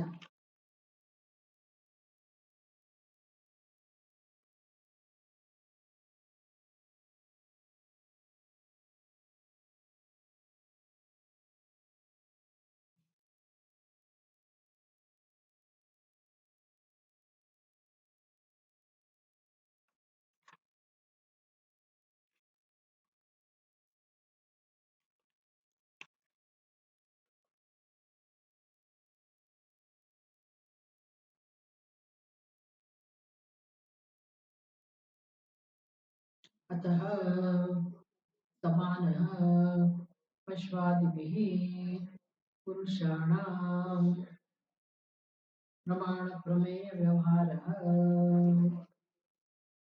अतः समानः व्यवहारः માટે આવું હોવાથી પશ્વાદિભિः પુરુષાણામ પશુઓ દ્વારા પુરુષોનો વ્યવહાર પ્રમાણ પ્રમેય વ્યવહારः પુરુષાણામ પ્રમાણ પ્રમેય વ્યવહાર મનુષ્યનો વ્યવહાર કેવો વ્યવહાર પ્રમાણ અને પ્રમેય પ્રમાણ એટલે પ્રત્યક્ષાદી પ્રમાણકો અને પ્રમેય એટલે તમે શું જુઓ છો શું સાંભળો છો જાણવાનો વિષય એટલે દરેક પ્રવૃત્તિ હોય એમાં ત્રણ વસ્તુ તો હોય છે ધારો કે તમારી પ્રવૃત્તિ સાંભળવાની છે કઈ ત્રણ વસ્તુઓ થઈ તમે પોતે શું કહો પોતાની જાતને શ્રોતા શ્રોતા પછી શ્રવણનો વિષય શ્રોતવ્ય એ શું સાંભળો છો વિષય અને સાંભળવાની ક્રિયા શ્રવણ આ તમારો વ્યવહાર થયો જ્ઞાન પ્રાપ્ત કરતા હો તમારી જાતને શું કહો પ્રમાતા પ્રમાતા પછી શુંની જરૂર પડે શું જાણો છો જે જાણીએ છીએ એને શું કહો મેય કે પ્રમેય જાણવાનો વિષય અને જે જ્ઞાન થાય એને શું કહો પ્રમા હતું જ્ઞાન આવું હોવાનું છે કોઈ પણ પ્રવૃત્તિ કરો એમાં આ ત્રણ વસ્તુ હોય છે આવો જે વ્યવહાર છે પ્રમાણ પ્રમેય વ્યવહાર કોનો તો કે મનુષ્યોનો પુરુષાણામ પ્રમાણ પ્રમેય વ્યવહાર સમાન સમાન સમાન એટલે સરખો છે કોના જેવો કોની સાથે સમાન છે અશ્વ એટલે આપણો વ્યવહાર કોના જેવો છે અશ્વ વ્યવહાર તો સરખો છે એટલે કે બધામાં અજ્ઞાન છે પુરુષોમાં અજ્ઞાન છે અને મનુષ્યની બુદ્ધિમાં અજ્ઞાન અજ્ઞાન સર્વત્ર છે વ્યવહાર માત્ર અજ્ઞાનમાંથી જન્મે છે એટલે પ્રમાતા પ્રમાણ પ્રમેય ત્રિપુટી દ્વારા જે થતો વ્યવહાર છે એ વ્યવહાર બધામાં સરખો જ છે પશુઓનો હોય કે મનુષ્ય આમાંથી આપણને શું શીખવાડ્યું કે જગતમાં સર્વત્ર અધ્યાસ છે અને જગતનો બધો વ્યવહાર અધ્યાસનું પરિણામ કોઈનો પણ વ્યવહાર કેમ ના જીવજંતુનો હોય પક્ષીનો હોય કે મનુષ્યનો હોય બધાનો વ્યવહાર અજ્ઞાનમાંથી જ જન્મે પશ્વાદીનાં ચ પ્રસિદ્ધઃ અવિવેક પુરસ્તરः प्रत्यक्षादि व्यवहारः तत्सामान्य दर्शनात् व्युत्पत्तिं व्युत्पत्तिमतामपि पुरुषाणां प्रत्यक्षादि व्यवहारः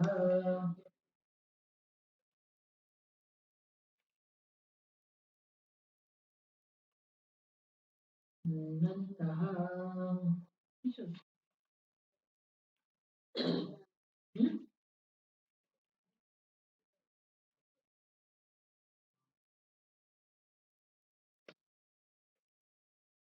હા મારા પાના નથી 52 નંબરનું 53 નંબરનું પાનું જ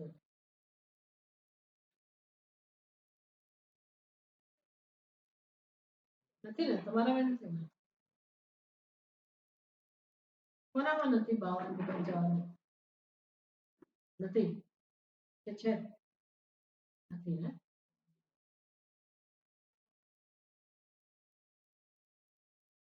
લેવાનું કંઈક કરવું પડશે શું કરું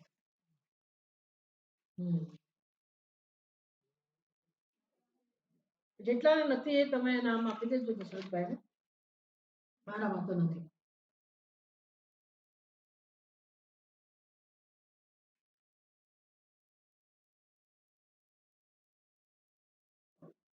પશ્વાદીનાં ચ अश्वादीनां च प्रसिद्धः अविवेकपुरस्सरः प्रत्यक्षादि व्यवहारः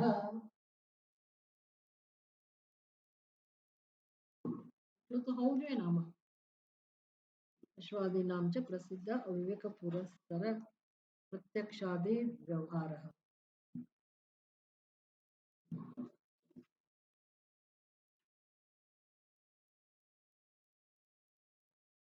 એટલે પશ્વાદીનામ ચ પ્રસિદ્ધः વિવેકપુરસ્સરः પ્રત્યક્ષાદિ વ્યવહાર આ સિદ્ધ થયું કે ભાઈ પશુ પક્ષીઓનો વ્યવહાર પણ કેવો હોય છે વિવેકપૂર્ણ પ્રસિદ્ધ વિવેક પુરસ્સર એટલે જેમાં વિવેક રહેલો છે કયો વિવેક આપણને સમજાયો કે દંડ પાણી જોઈએ તો ભાગી જાય છે ને લીલા ઘાસ જોઈએ હાથમાં તો આપણી પ્રત્યક્ષ એટલે પ્રતિકૂળ કોને કહેવાય અનુકૂળ કહેવાય એટલો વિવેક તો એ લોકોમાં પણ છે આવો પશુઓનો વ્યવહાર પણ પ્રસિદ્ધ છે અને એને કહેવાય પ્રત્યક્ષાદી વ્યવહાર પ્રત્યક્ષ વગેરે વ્યવહાર એને દંડ પાણી પ્રત્યક્ષ કહો ને પ્રત્યક્ષ જોયું ને વ્યવહાર એનો કેવો વ્યવહાર કહેવાય પ્રત્યક્ષ સામે જોયું કે આ માણસ જવું કે ના જવું પછી નક્કી થયું એટલે પ્રત્યક્ષ આવી વ્યવહાર તદ સામાન્ય દર્શનાર્થ કોની સાથે સમાન થયું આપણા સાથે આપણા વ્યવહાર સાથે તદ સામાન્ય દર્શનાર્થ વ્યુત્પત્તિ મતામ અભિ પુરુષાણામ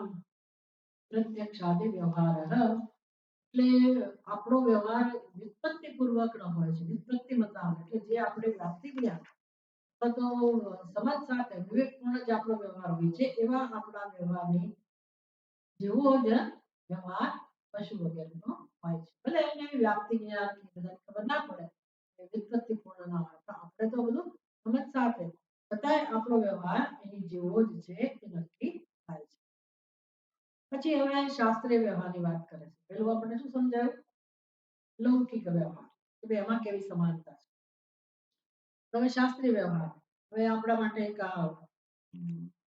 અવરોધ બધા પાસે હોય તો જ આ કામ થશે એટલે આપણે કમસે કમ 2-4 પાના છે ને એની કોપી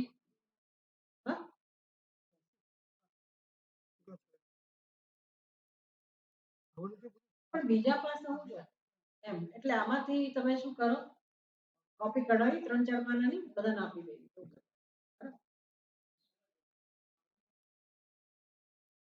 એ શું છે તમારી પાસે છે ચોપડી કોની હા મારી પાસે નથી ને આ લોકો પાસે હા એટલે મને તો જોઈશે અને એમાં રત્નપ્રભા ના હોય ને આમાં હા આપણે તો રત્નપ્રભા જોઈએ ને એટલે 8 પાનાની કોપી 5 સેટ તમે કઢાવી લાવજો પછી આજે આપણે આ પૂરું કરીએ પાછા કાલે મળીશું ઓમ પૂર્ણમદ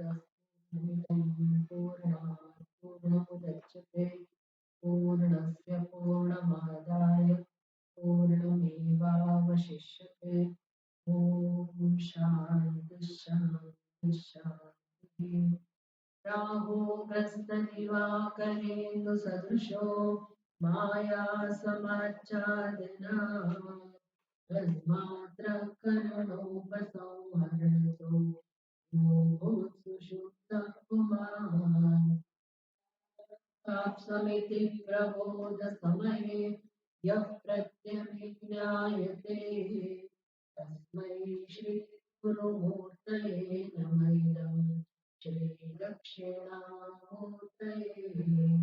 बाल्यादिष्वपि जाग्रदादिषु तथा सर्वास्वस्थास्वपि जागृतास्वनुवर्तमानमहमित्यस्तस्फुटन्तं सदा प्रकटीकरोति भजतां यो मुद्रया भद्रया तस्मै श्रीगुरुमूर्तये नमः इदं श्रीदक्षिणामूर्तये